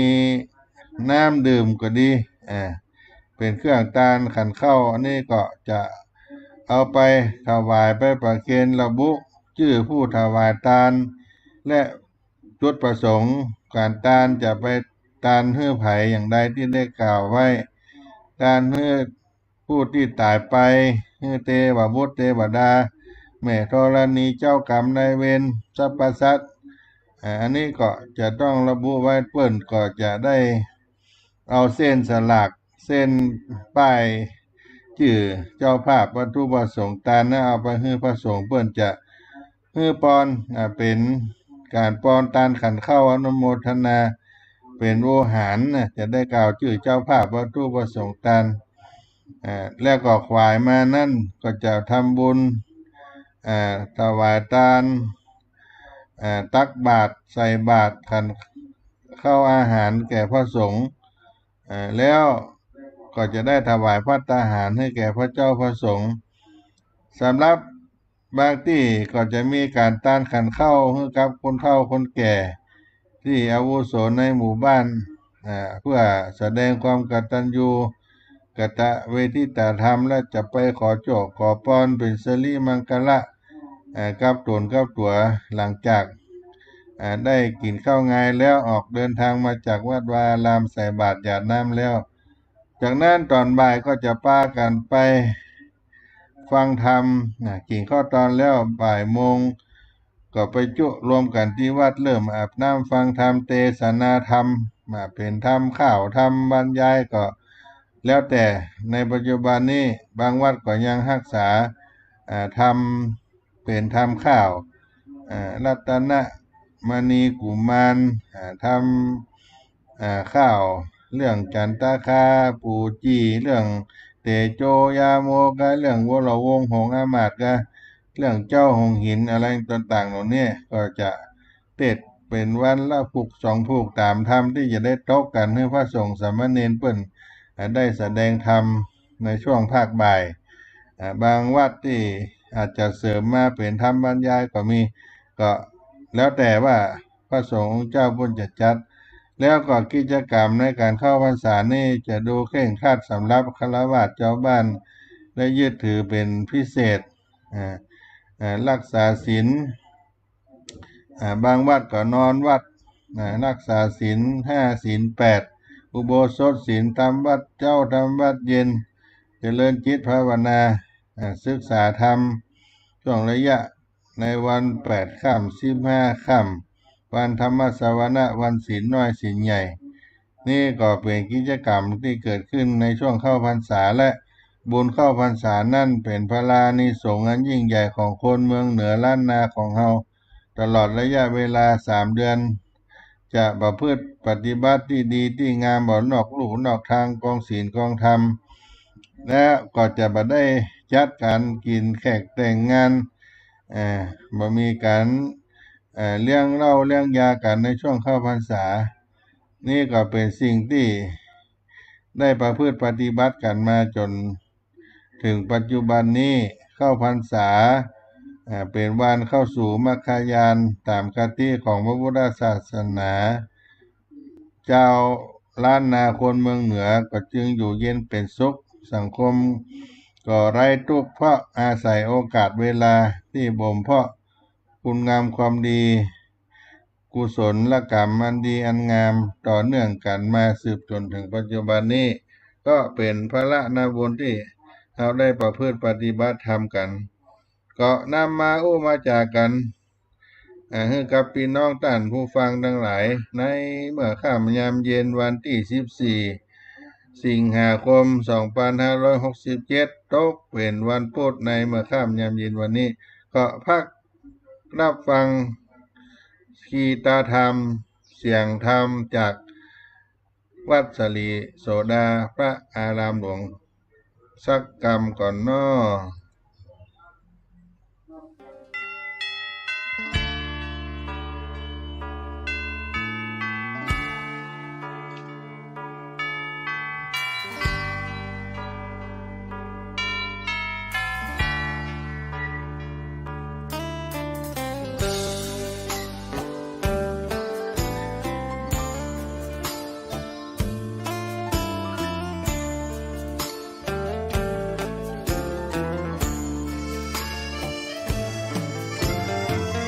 เชิญชวนทุกท่านเข้าวัดเข้าวาฟังธรรมะจากหลวงตาเสริมชีวาให้สุขสดใสยึดมั่นหลักธรรมคำสอนไว้ให้ขึ้นใจความดีรีบทำกันไว้หญิงชายอย่าได้นายนี้เชิญชวนทุกท่านเข้าวัดเข้าวาทำบุญด้วยจิตศรัทธาผลบุญพาให้เราสุขีจะทำการใดนำใช้ในสิ่งดีดีทำบุญให้ทานวันนี้ไม่มีใครว่าใครชังสมัยก่อนประทับใจปู่ย่าตายายวันพระไม่เคยเบื่อหน่ายจำได้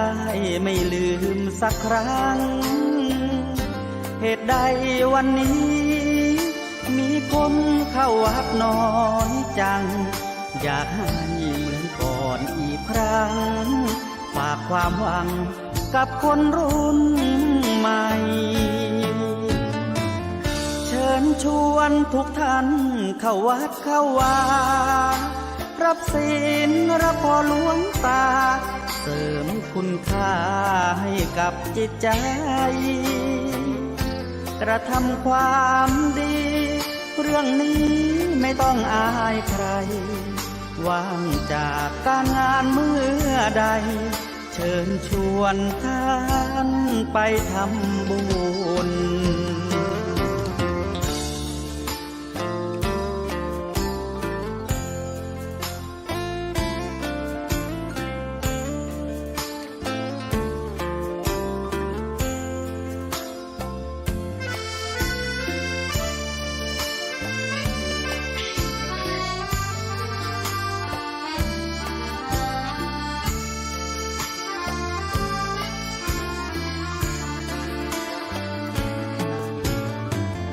ชิญชวนทุกท่าน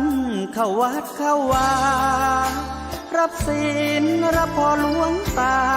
เสริมคุณค่าให้กับจิตใจ กระทำความดี เรื่องนี้ไม่ต้องอายใคร ว่างจากการงานเมื่อใด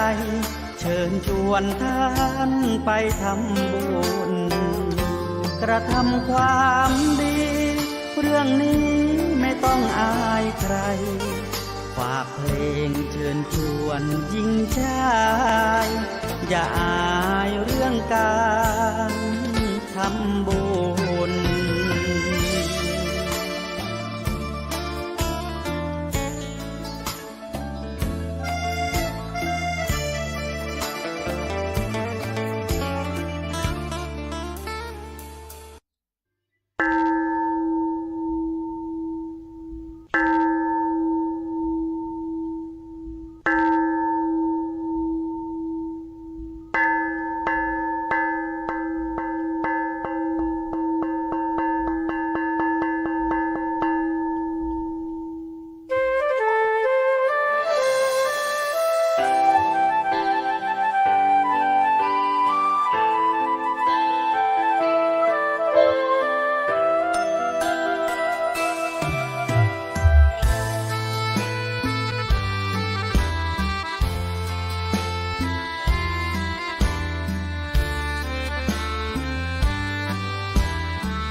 เกิดเป็นคนนั้นยากจริงนะ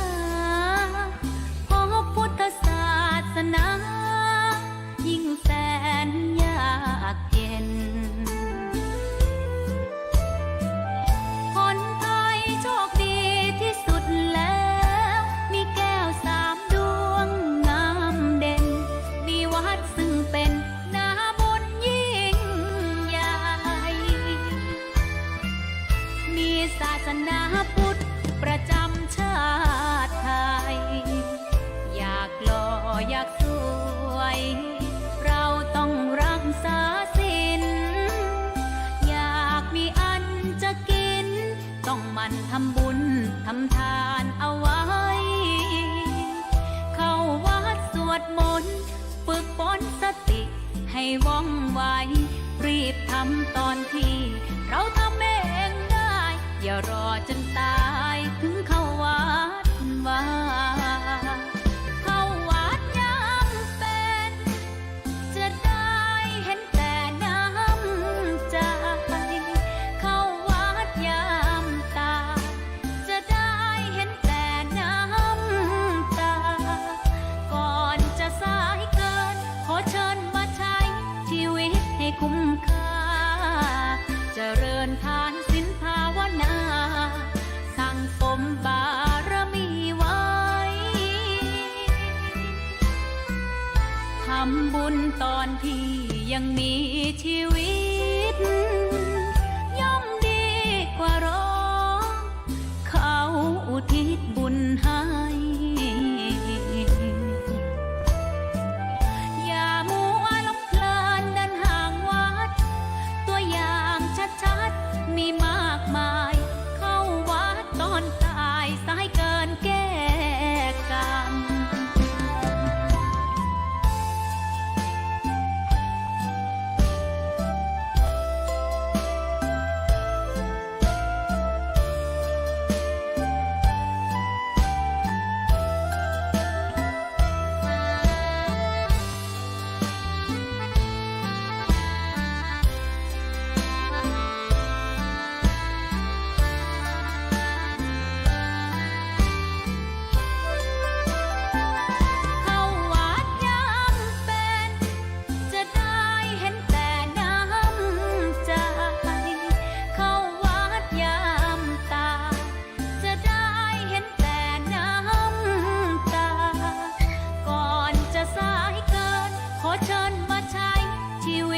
คุ้มค่า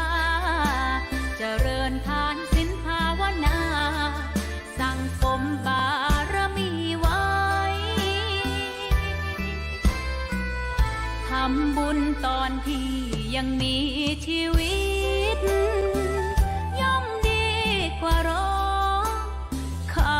อุทิศบุญให้ อย่ามัวหลงเพลินเดินห่างวัด ตัวอย่างชัดๆมีมากมาย เข้าวัดตอนตายสายเกินแก้กรรม เข้าวัดยามเป็นผลบุญหนุนนำ เข้าวัดยามเป็นจะได้เห็นแต่น้ำใจ เข้าวัดยามตายจะได้เห็นแต่น้ำตา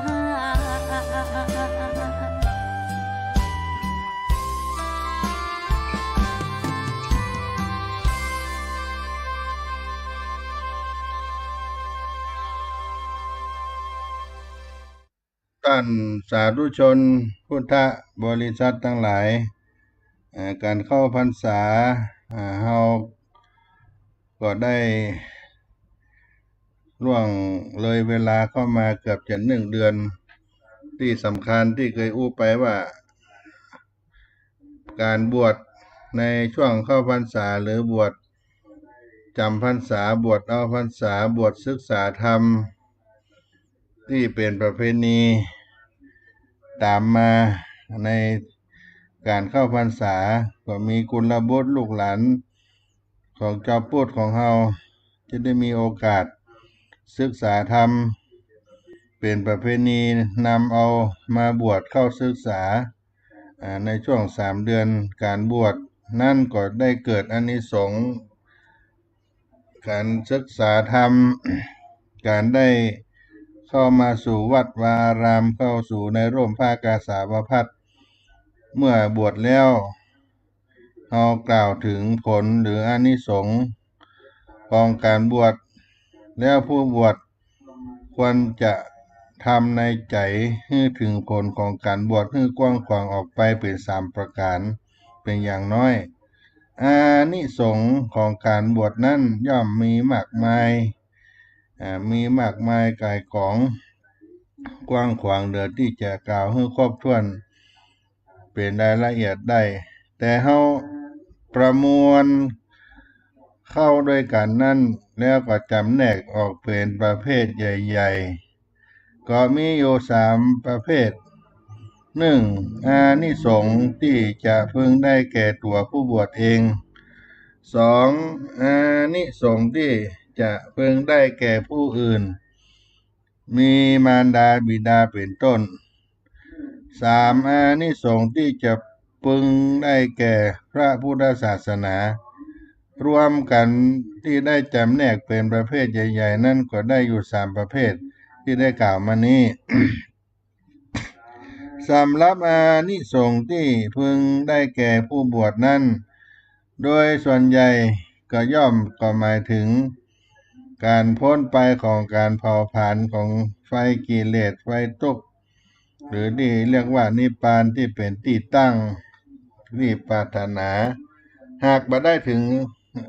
ขั้นนั้นก็ย่อมได้รองลงมาเป็นอันดับที่รองลงมาก็คือมีไฟกิเลสไฟทุกข์เผาผลาญแต่เพียงเบาบางแล้วแต่ว่าตนจะสามารถประพฤติปฏิบัติธรรมวินัยได้เพียง ได้ดีเพียงใดตามที่เราประพฤติปฏิบัติได้ดีเพียงใดนี้กล่าวสำหรับผู้บวชตลอดไปส่วนที่ผู้บวชเฉพาะการชั่วคราวตามขนบธรรมเนียมประเพณีย่อมได้ผลโดยสรุปก็คือจะได้เรียนรู้พระพุทธศาสนาที่ตนนับถือได้อย่างใกล้ชิดจะได้ลองชิมรสชาติของการปฏิบัติธรรมเป็นเครื่องที่ทำให้พ้นทุกข์เท่าที่จะปฏิบัติได้และในที่สุดจะได้กลับออกมาเป็นฆราวาสก็จะทำให้ตนนั้นประพฤติดีงามดีกว่าเก่าเป็นผู้นำที่ดีที่งามเหมาะสมสำหรับ การเป็นผู้นำในครอบครัวทั้งหมดนี้ก็เรียกว่าอานิสงส์ที่ผู้นั้นจะพึงได้รับเฉพาะตน และตนจะต้องทำให้ได้รับจริงๆอย่าให้ได้เสียเวลาที่ได้มีโอกาสได้เข้ามาบวชในพระพุทธศาสนาสำหรับอานิสงส์ที่พึงได้แก่ผู้อื่นนั่นก็มีพ่อแม่เป็นต้นข้อนี้ย่อมหมายถึงการมุ่งตอบแทนบุญคุณผู้มีบุญคุณเป็นที่ตั้งมีแม่มีพ่อเป็นประธานคนทั้งหลายบุคคลเหล่านั้นคนเราพอสักว่าเกิดมาในขณะนั้นยังบ่ทันที่จะลืมตาดูโลกก็หันได้ลืมตาดูโลกแล้วก็เป็นหนี้บุญคุณพ่อบุญคุณแม่มากมายเหลือที่จะกล่าวได้สำหรับพ่อแม่นั้นบ่ต้องกล่าวเพราะว่าท่านมีบุญมีคุณอยู่เหนือเก้าเหนือกระหม่อมเหนือเสียนเก้าของลูกทั้งหลายย่อมเป็นที่ประจักษ์กันดีแล้วส่วนที่ว่าเป็นหนี้บุญคุณผู้อื่นมากมายเสียตั้งแต่ยังบ่ทันลืมตาดูโลกนั้นก็หมายความว่าพอเด็กคลอดออกมาก็ต้องอาศัยสติปัญญาวิชาความรู้ของผู้ที่เป็นแพทย์เป็นหมอของผู้ที่รู้จักคิดรู้จักทำเครื่องนุ่งห่มขึ้นในโลกและผู้ที่ทำการช่วยเหลือแวดล้อม ผู้ที่ทำการช่วยเหลือแวดล้อมอยู่ทุกสิ่งทุกประการโดยบ่รู้สึกตัวจนอาจจะสรุปได้ว่าพอเกิดมา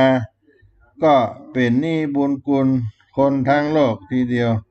เพราะฉะนั้นก็จึงเป็นหน้าที่ของคนดีที่จะต้องตอบแทนบุญคุณของผู้มีบุญคุณทั้งหลายซึ่งมีแม่มีพ่อเป็นต้นในการตอบแทนบุญคุณนั้นบัณฑิตนักปราชญ์ทั้งหลายมีพระพุทธเจ้าเป็นต้นได้กล่าวไว้ว่าบ่มีอย่างที่จะตอบแทนดียิ่งไปกว่าการทำให้ผู้มีบุญคุณนั้นได้รับความดีความงามอันสูงสุดสำหรับความดีงามอันสูงสุดนั้นก็บ่มีอย่างไปยิ่งกว่าการได้พ้นไปจากความทุกข์หรือพ้นไปจากการถูกเผาผลาญของไฟกิเลสไฟทุกข์เพราะเหตุฉะนี้ลูกเต้าทั้งหลายที่จะต้องตอบแทนคุณมารดาบิดาพ่อแม่นั้นต้องสำนึกการทำให้มารดาบิดาเป็นต้นนั้นได้รับความดีงามเป็นความพ้นทุกข์ก่อนสิ่งอื่นใดทั้งสิ้นท่านผู้รู้ได้กล่าวเปรียบข้อนี้ไว้ว่าแม้หากจะ ทำได้ถึงกับว่าฮือมารดาบิดาพ่อแม่ทั้งสองอยู่บนบ่าของลูกแล้วฟูมฟักรักษามารดาบิดานั้นบ่ฮืออนาถร้อนใจด้วยการอยู่การกินเป็นต้นบนบ่าโดยอยู่แบบนั้นบ่ต้องลงสู่พื้นดินเลยเป็นเวลาตลอดกับตลอดกาลก็ยังหาจัดว่าเป็นการตอบแทนบุญคุณพ่อบุญคุณแม่ได้เพียงพอหรือเหมาะสมแต่ท่านได้กล่าวไว้สืบไปว่าถ้าหากบุตรคนใดได้ทำให้พ่อให้แม่ที่เป็นมิจฉาทิฏฐิหรือว่ามารดาบิดาที่เป็นสัมมาทิฏฐิให้เป็นสัมมาทิฏฐิได้ยิ่งขึ้นจนถึงกับออกทุกข์ได้หมดสิ้นไปก็คือเป็นการตอบแทนนั่นแหละตอบแทนคุณพ่อคุณแม่ได้อย่างสมกันเราจึงหันได้ชัดว่าโอกาสแห่งการตอบแทนบุญคุณมารดาบิดาพ่อแม่นับว่ามีมากในที่สุดในการบวชคือว่าการบวชนั้นจะทำให้มารดาบิดาเป็นต้นนั้นมีศรัทธามั่นคงในพระพุทธศาสนายิ่งขึ้นเป็นผู้ใกล้ชิดหรือเป็นญาติในพระศาสนายิ่งขึ้นใกล้ชิดการประพฤติปฏิบัติธรรมวินัยยิ่งขึ้น ได้มีความรู้ความเข้าใจในธรรมอันลึกซึ้งยิ่งขึ้นหรืออย่างน้อยที่สุดก็เป็นผู้มั่นคงบ่หวั่นไหวในพระรัตนตรัยในพระแก้วเจ้าทั้งสามประการจนเป็นที่รับประกันว่ามันมีทางที่จะตกไปสู่อบายได้เลยดังที่กล่าวมานี้เป็นต้นจึงนับว่าการบวชที่ถูกต้องนี้เป็นโอกาสที่ตอบแทนบุญคุณพ่อแม่มารดาบิดาได้แท้จริงแต่ทั้งนี้ย่อมหมายถึงว่าผู้นั้นจะต้องบวชจริงศึกษาเล่าเรียนจริงประพฤติปฏิบัติจริงได้รับ ผลแห่งพรหมจรรย์นี้จริงๆแล้วตั้งใจตั้งหน้าตั้งตาสอนผู้อื่นจริงๆล้วนแต่เป็นการทำจริงไปทั้งหมดทั้งสิ้นจึงจะมีผลเป็นการตอบแทนบุญคุณมารดาบิดาเป็นต้นอันเป็นที่รักที่เคารพจริงอย่างเหมาะสมกันไปก็ผู้ที่ได้บวชแล้วตั้งหลายบวชระยะสั้นระยะชั่วคราวในเข้าพรรษาก็ดีบวชระยะยาวที่ได้อุปสมบทมาก็อ้างเอาคุณบิดามารดาเป็นที่ตั้งโดยที่ได้ระลึกถึงว่าท่านเหล่านั้นเป็นผู้มีบุญคุณแก่เฮามาก่อนเป็นฝ่ายที่ทำแก่เราก่อนเฮากำลังเป็นหนี้บุญคุณท่านอยู่แล้วก็ตั้งอกตั้งใจประพฤติปฏิบัติธรรมวินัยด้วยการประพฤติจริงที่ได้กล่าวมานั่นเป็นการตอบแทนบุญคุณมารดาบิดาอย่างเหมาะสมกันอย่าให้เป็นขบฏหรือหลอกลวงต่อความหวังของมารดาบิดาแต่ประการใดอันนี้ก็เรียกว่าอานิสงส์ของการบวชที่จะพึงได้แก่ผู้มีบุญคุณทั้งหลายมีมารดาบิดาเป็นต้นสำหรับอานิสงส์ที่พึงจะได้แก่พระพุทธศาสนานั้นเป็นประการสุดท้ายข้อนี้ก็หมายความว่าแม้พระพุทธศาสนาก็เป็นสิ่งที่เป็นปัจจัยปรุงแต่งอาจจะเสื่อมสูญไปได้แต่ถ้าหากบ่มีการปรุงแต่งสืบอายุเอาไว้เพราะฉะนั้นการบวช ในพระพุทธศาสนาก็จึงมีความมุ่งหมายคือเป็นการสืบอายุพระพุทธศาสนาไปด้วย อีกสำนวนหนึ่งอีกในส่วนหนึ่งที่ได้บวชนี้ก็เพราะมีพระพุทธศาสนาส่วนหนึ่งที่เราได้บวชก็มีพระพุทธศาสนานี้เกิดขึ้นถ้าหากมามีพระพุทธศาสนาเราผมได้บวชเราจะบวชอย่างไรเป็นสิ่งที่เข้าใจกันได้อยู่ดีแล้วบุญคุณของพระพุทธศาสนานั่นเองที่ทำให้เราได้บวชเพราะฉะนั้นเราจะตอบแทนบุญคุณของพระพุทธศาสนาถ้ากล่าวให้ยืดยาวออกไปกว่านี้ก็คือเราต้องรำลึกถึงอุปชายอาจารย์ที่ได้สืบอายุพระศาสนากันมาเป็นลำดับนับตั้งแต่สมัยพุทธกาลจนถึงปัจจุบันนี้จนทำให้เราได้บวชเราต้องสำนึกถึงบุญคุณของอุปชาอาจารย์เหล่านี้ซึ่งแต่ละท่านล้วนแต่หวังว่าเราเป็นลูกศิษย์ชั้นหลังๆจะช่วยการสืบอายุพระพุทธศาสนาให้ยืนยาวไปเป็นช่วงๆรับมอบกันไปเป็นช่วงๆบ่ให้ขาดสายนี่ก็เป็นเหตุให้เราต้องคิดตอบแทนบุญคุณครูบาอาจารย์ประชายะเหล่านั้นด้วยการสืบอายุพระพุทธศาสนาให้ไว้ได้จริงๆแต่ถ้าจะกล่าวให้ยืดยาวเพราะนั้นเราจะต้องระลึกถึงคุณขององค์สมเด็จพระสัมมาสัมพุทธเจ้าผู้เป็นบรมศาสดา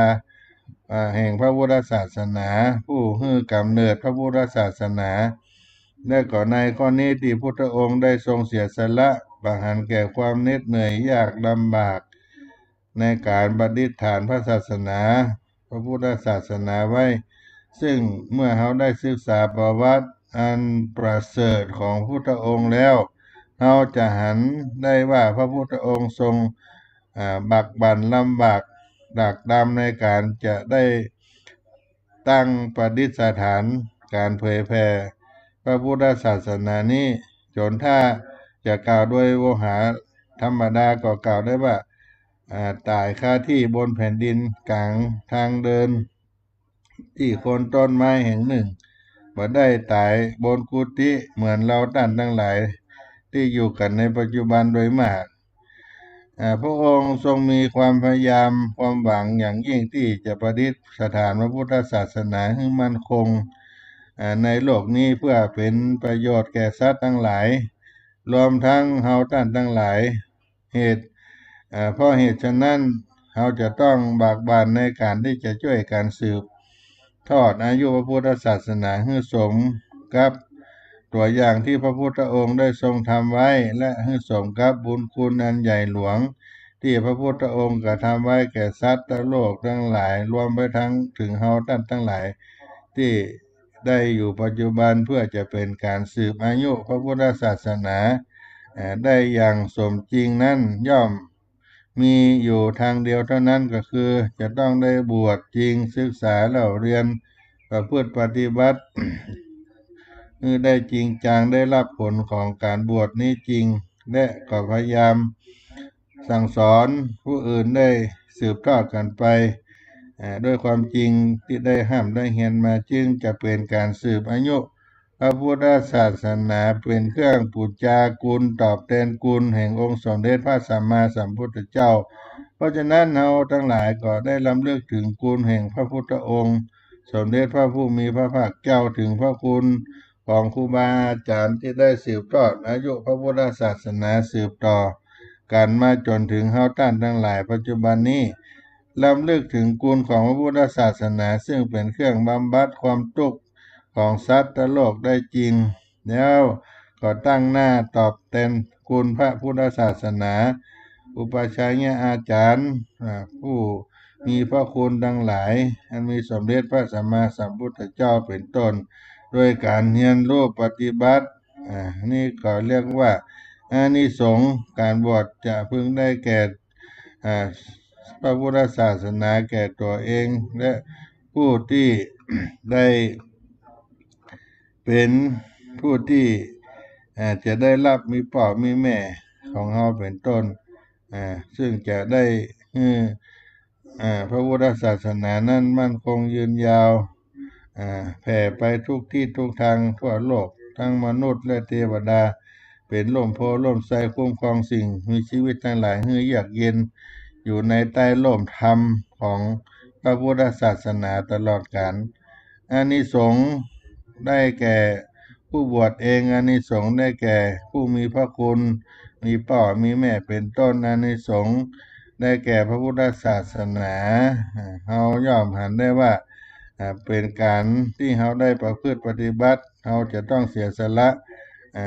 เวลาด้วยการอดทนเพื่อให้ได้ประพฤติปฏิบัติสืบทอด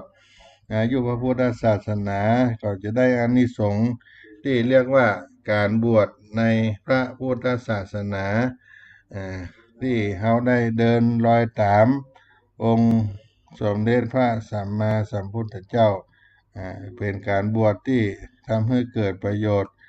เกิดประโยชนะใน3ประการที่ได้กล่าวมานี้กับพี่น้องท่านผู้ฟังทั้งหลายน้อ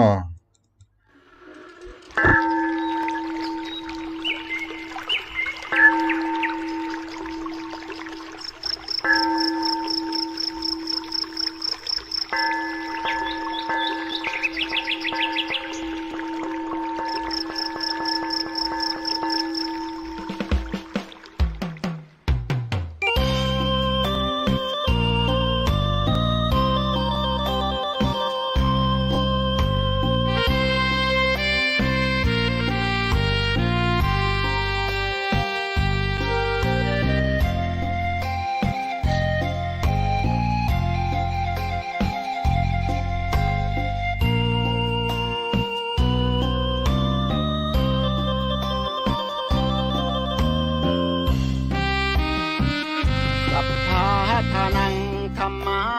ทานังชินาติภาษาบาลีที่พุทธองค์ท่านทรงตรัสสอนก ชนะการให้จงได้สั่งวรให้ทราบภายในชะล้างจิตใจให้คำสั่งสอนธรรมะจะช่วยกัดกร่อน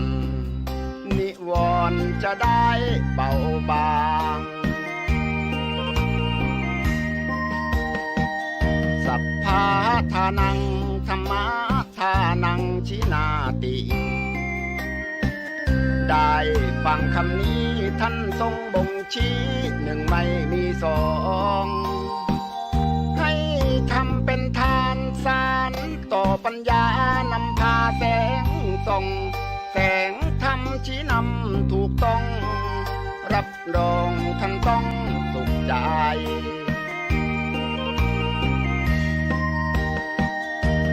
โลภโกรธหลง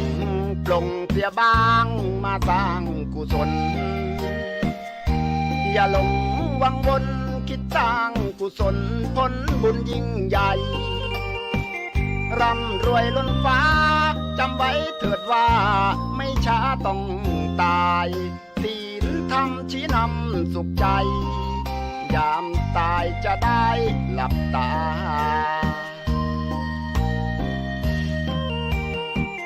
สัพพะทานังธรรมะทานังชินาติได้ฟังเพลงนี้เชิญเถิดน้องพี่อย่าได้รอช้าให้ทำเป็นทานสารต่อกุศลผลเวทนาชาตินี้หรือว่าชาติหน้าเกิดมาดวงตาเห็นธรรม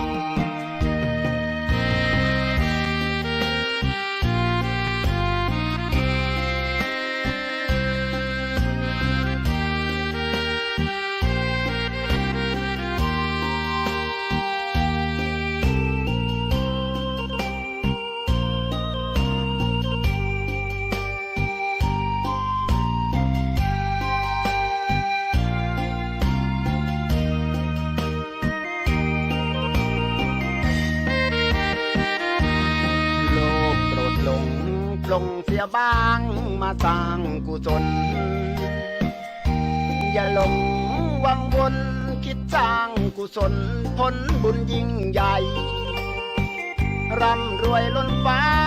จำไว้เถิดว่าไม่ช้าต้องตายศีลธรรมชี้นำสุขใจยามตายจะได้หลับตา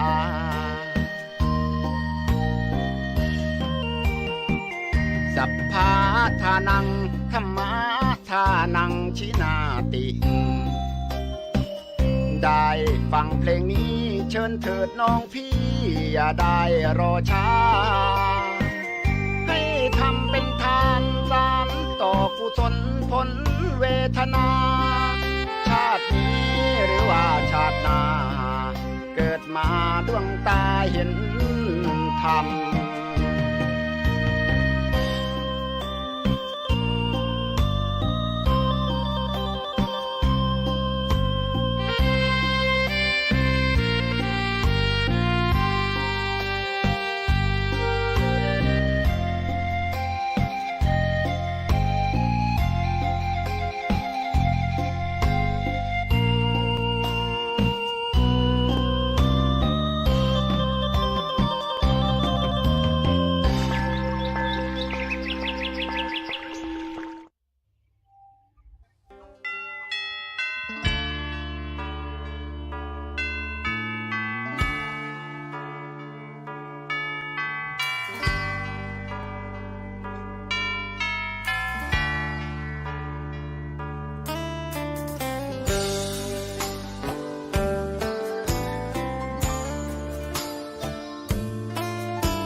เชิญชวนทุกท่านเข้าวัดเข้าวาฟังธรรมะจากหลวงตาเสริมชีวาให้สุขสดใสยึดมั่นหลักธรรมคำสอนไว้ให้ขึ้นใจความดีรีบทำกันไว้หญิง ชายอย่าได้นายนี้เชิญชวนทุกท่านเข้าวัดเข้าวาทำบุญด้วยจิตศรัทธาผลบุญพา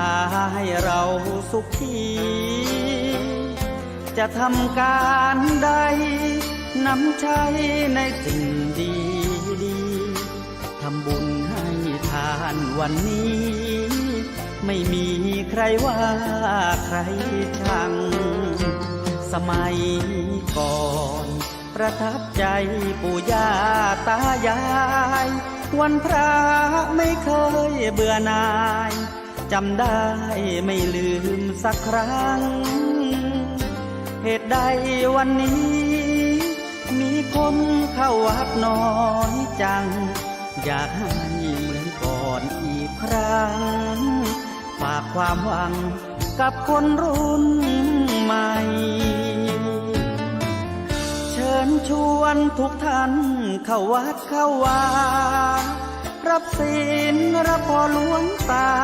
เสริมคุณค่าให้กับจิตใจกระทำความดีเรื่องนี้ไม่ต้องอายใครว่างจากการงานเมื่อใดเชิญชวนท่านไปทำบุญ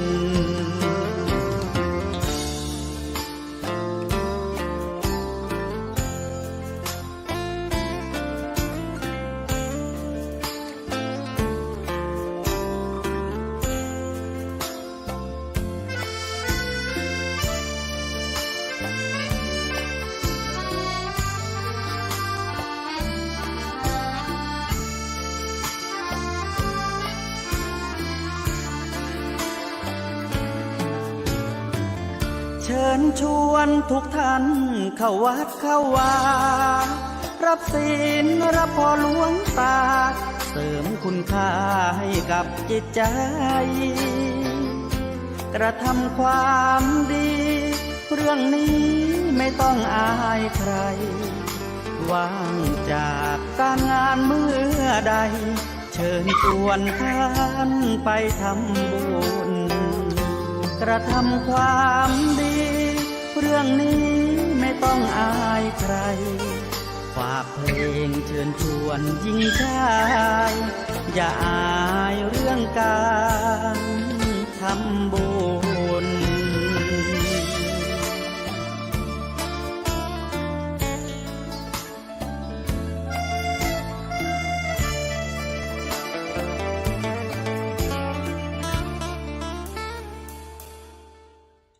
ก็มา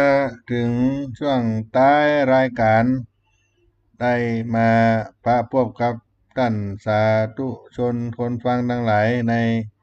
เมื่อค่ำยามเย็นในวันนี้ได้รับถวายเวลาจากสถานีวิทยุวัดฝ่ายหินในระบบคลื่น FM 104.50 เมกะเฮิรตซ์ท่านอาจารย์พระครูสมุวิสุวัฒน์วรกิจโจเป็นผู้ดำเนินรายการเป็นแม่ข่ายส่งสัญญาณกับท่านผู้ฟังทั้งหลายเป็นผู้อำนวยการสถานีวิทยุเจ้าอาวาสวัดฝ่ายหินตำบลสุเทพอำเภอเมืองจังหวัดเชียงใหม่ก็ได้ล่วงเลยเวลามาถึงช่วงใต้รายการสาระธรรมของวัดสลีโสดาพระอารามหลวงจังหวัดเชียงใหม่โดยอาตมาภาพท่านพระครูปัญญาสังฆการได้มาพบพี่น้องท่านคนฟังทั้งหลายในสาระธรรมในช่วงการเข้าพรรษาการประพฤติปฏิบัติตนและการได้บวชเข้ามาอยู่ในพระพุทธศาสนาก็ถือว่าได้รับการอบรมศึกษาประพฤติปฏิบัติธรรมเป็นสิ่งที่ดีที่งามและที่สำคัญนั้นพระพุทธศาสนาของเฮานั้นเพิ่นก็ยังได้สอนให้คนเฮานั้นมีความอ่อนน้อมถ่อมตนคาละโวจานิวัตโตเป็นมังคละเป็นมงคลมีความอ่อนน้อมถ่อมตนมหาสมุทรซึ่งเป็นที่ไหลมารวมกันของน้ จากทุกสารทิศจะต้องมีระดับพื้นที่ต่ำกว่าพื้นที่ตรงต้นน้ำทั้งหลายฉันใดผู้ที่ต้องการจะรับการถ่ายทอดคุณงามความดีจากบุคคลทั้งหลายก็จะต้องมีความอ่อนน้อมถ่อมตนเป็นฉะนั้นความถ่อมตนก็หมายถึงว่าความถ่อมตนนั้นมาจากภาษาบาลีนิวาโตนิวาโตวาโตแปลว่าลมหรือว่าพองลมนิแปลว่าไม่มีออกไม่มีออกนิวาโตก็แปลว่าไม่พองลมเอาลมออกแล้วคือเอามานาทิฏฐิออกมีความสงบเสงี่ยมเจียมตนไม่เบ่งไม่ทะนงตนไม่มีความมานะถือตัวบ่อวดดื้อถือตนบ่ยะโสโอหังบ่เหยียดหยามใครบ่กระด้างบ่เย่อหยิ่งบ่จองหองนี่มีการความอ่อนน้อมถ่อมตนที่ได้กล่าวไปในนิวาโตนิวาตะไม่มีลมไม่พองลมควบคุมตนเองให้อยู่ในสภาพปกติที่เป็นจริงเหมือนลูกโป่งที่ยังไม่อัดลมเข้าไปความอ่อนน้อมถ่อมตนก็มีลักษณะคล้ายกับความเคารพแต่เป็นคนละความหมายก็คือความเคารพเป็นคารวะธรรมเป็นการตระหนักในคุณงามความดีของคนอื่นและสิ่งอื่นแล้วปฏิบัติต่อบุคคลนั้นและสิ่งนั้นอย่างถูกต้องจริงใจโดยเป็นการแสดงออกทางกายทางวาจาเป็นหลักส่วนความอ่อนน้อมถ่อมตนเป็นนิวาตธรรมนั้นก็เป็นการตระหนักในตัวเองแล้วสามารถวางตนได้ถูกต้องเหมาะสมบ่ยิ่งยโสโอหังบ่อวดบ่โอ้อวดเกินความจริงบ่ยกตนสูงและกดคนอื่นให้ต่ำมีความสุภาพให้เกียรติผู้อื่นรู้การควรบ่ควรเน้นในเรื่องภายในจิตใจเป็นหลักความอ่อนน้อมถ่อมตนนั้นอยู่ลักษณะเด่นอยู่3ประการมีกิริยาอ่อนน้อมมีวาจาอ่อนหวานมีใจอ่อนโยนวิธีการแสดงความอ่อนน้อมถ่อมตนก็แสดงออก3ทางเช่นเดียวกับความเคารพการแสดงออกทางกายก็ได้แก่แสดงกิริยาท่าทางที่สุภาพนุ่มนวลบ่กระด้างกระเดี่ยงบ่ยิ่งยโสบ่มองคนอื่นในทางที่ต่ำรู้จักเคารพผู้ใหญ่เหล่านี้เป็นต้นบ่เสแสร้งในการทำบ่ประจบสอพลอในทางวาจานั้นก็การอู้การจาก็มีคำสุภาพม่วนหูไพเราะอ่อนโยนบ่หยาบคายรู้จักกาลเทศะและการแสดงทางใจก็มีจิตใจที่อ่อนโยนมองโลกในแง่ดีใจปัญญาไตร่ตรองแล้วว่าคนเรานั้นจะให้ดีพร้อมสมบูรณ์ไปทุกสิ่งทุกอย่างนั้นก็เป็นไปบ่ได้แม้ตัวเฮาเองก็เช่นกันมีความรู้สึกนึกคิดเช่นกันจะทำให้การอู้กิริยาท่าทางที่แสดงออกมาเป็นไปด้วยความอ่อนน้อมถ่อมตนเพราะฉะนั้นคนเฮาถ้ามีธรรมะในการอ่อนน้อมถ่อมตนก็จะมีคนฮักคนเมตตาเป็นที่ฮักของมนุษย์และเทวดาทั้งหลายทำอันใดก็จะลุล่วงไปด้วยดีบ่มีอุปสรรคด้วยอานิสงส์ความเมตตาความอ่อนน้อมถ่อมตนกิริยาอ่อนน้อมวาจาอ่อนหวานมีใจอ่อนโยนเกิดขึ้นในตัวเฮาทุกท่านทุกคนก็จะเป็นสิ่งที่ดีที่งามแล้วก็จะได้อยู่ด้วยกันด้วยความร่มเย็นเป็นสุข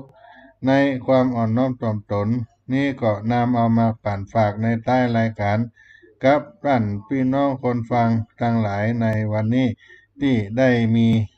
โอกาสได้สดับรับฟังสารธรรมในวัดสลีโสดาพระอารามหลวงมีอานิสงส์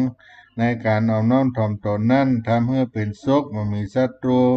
เป็นคนที่น่าเคารพนับถือน่ากราบไหว้มี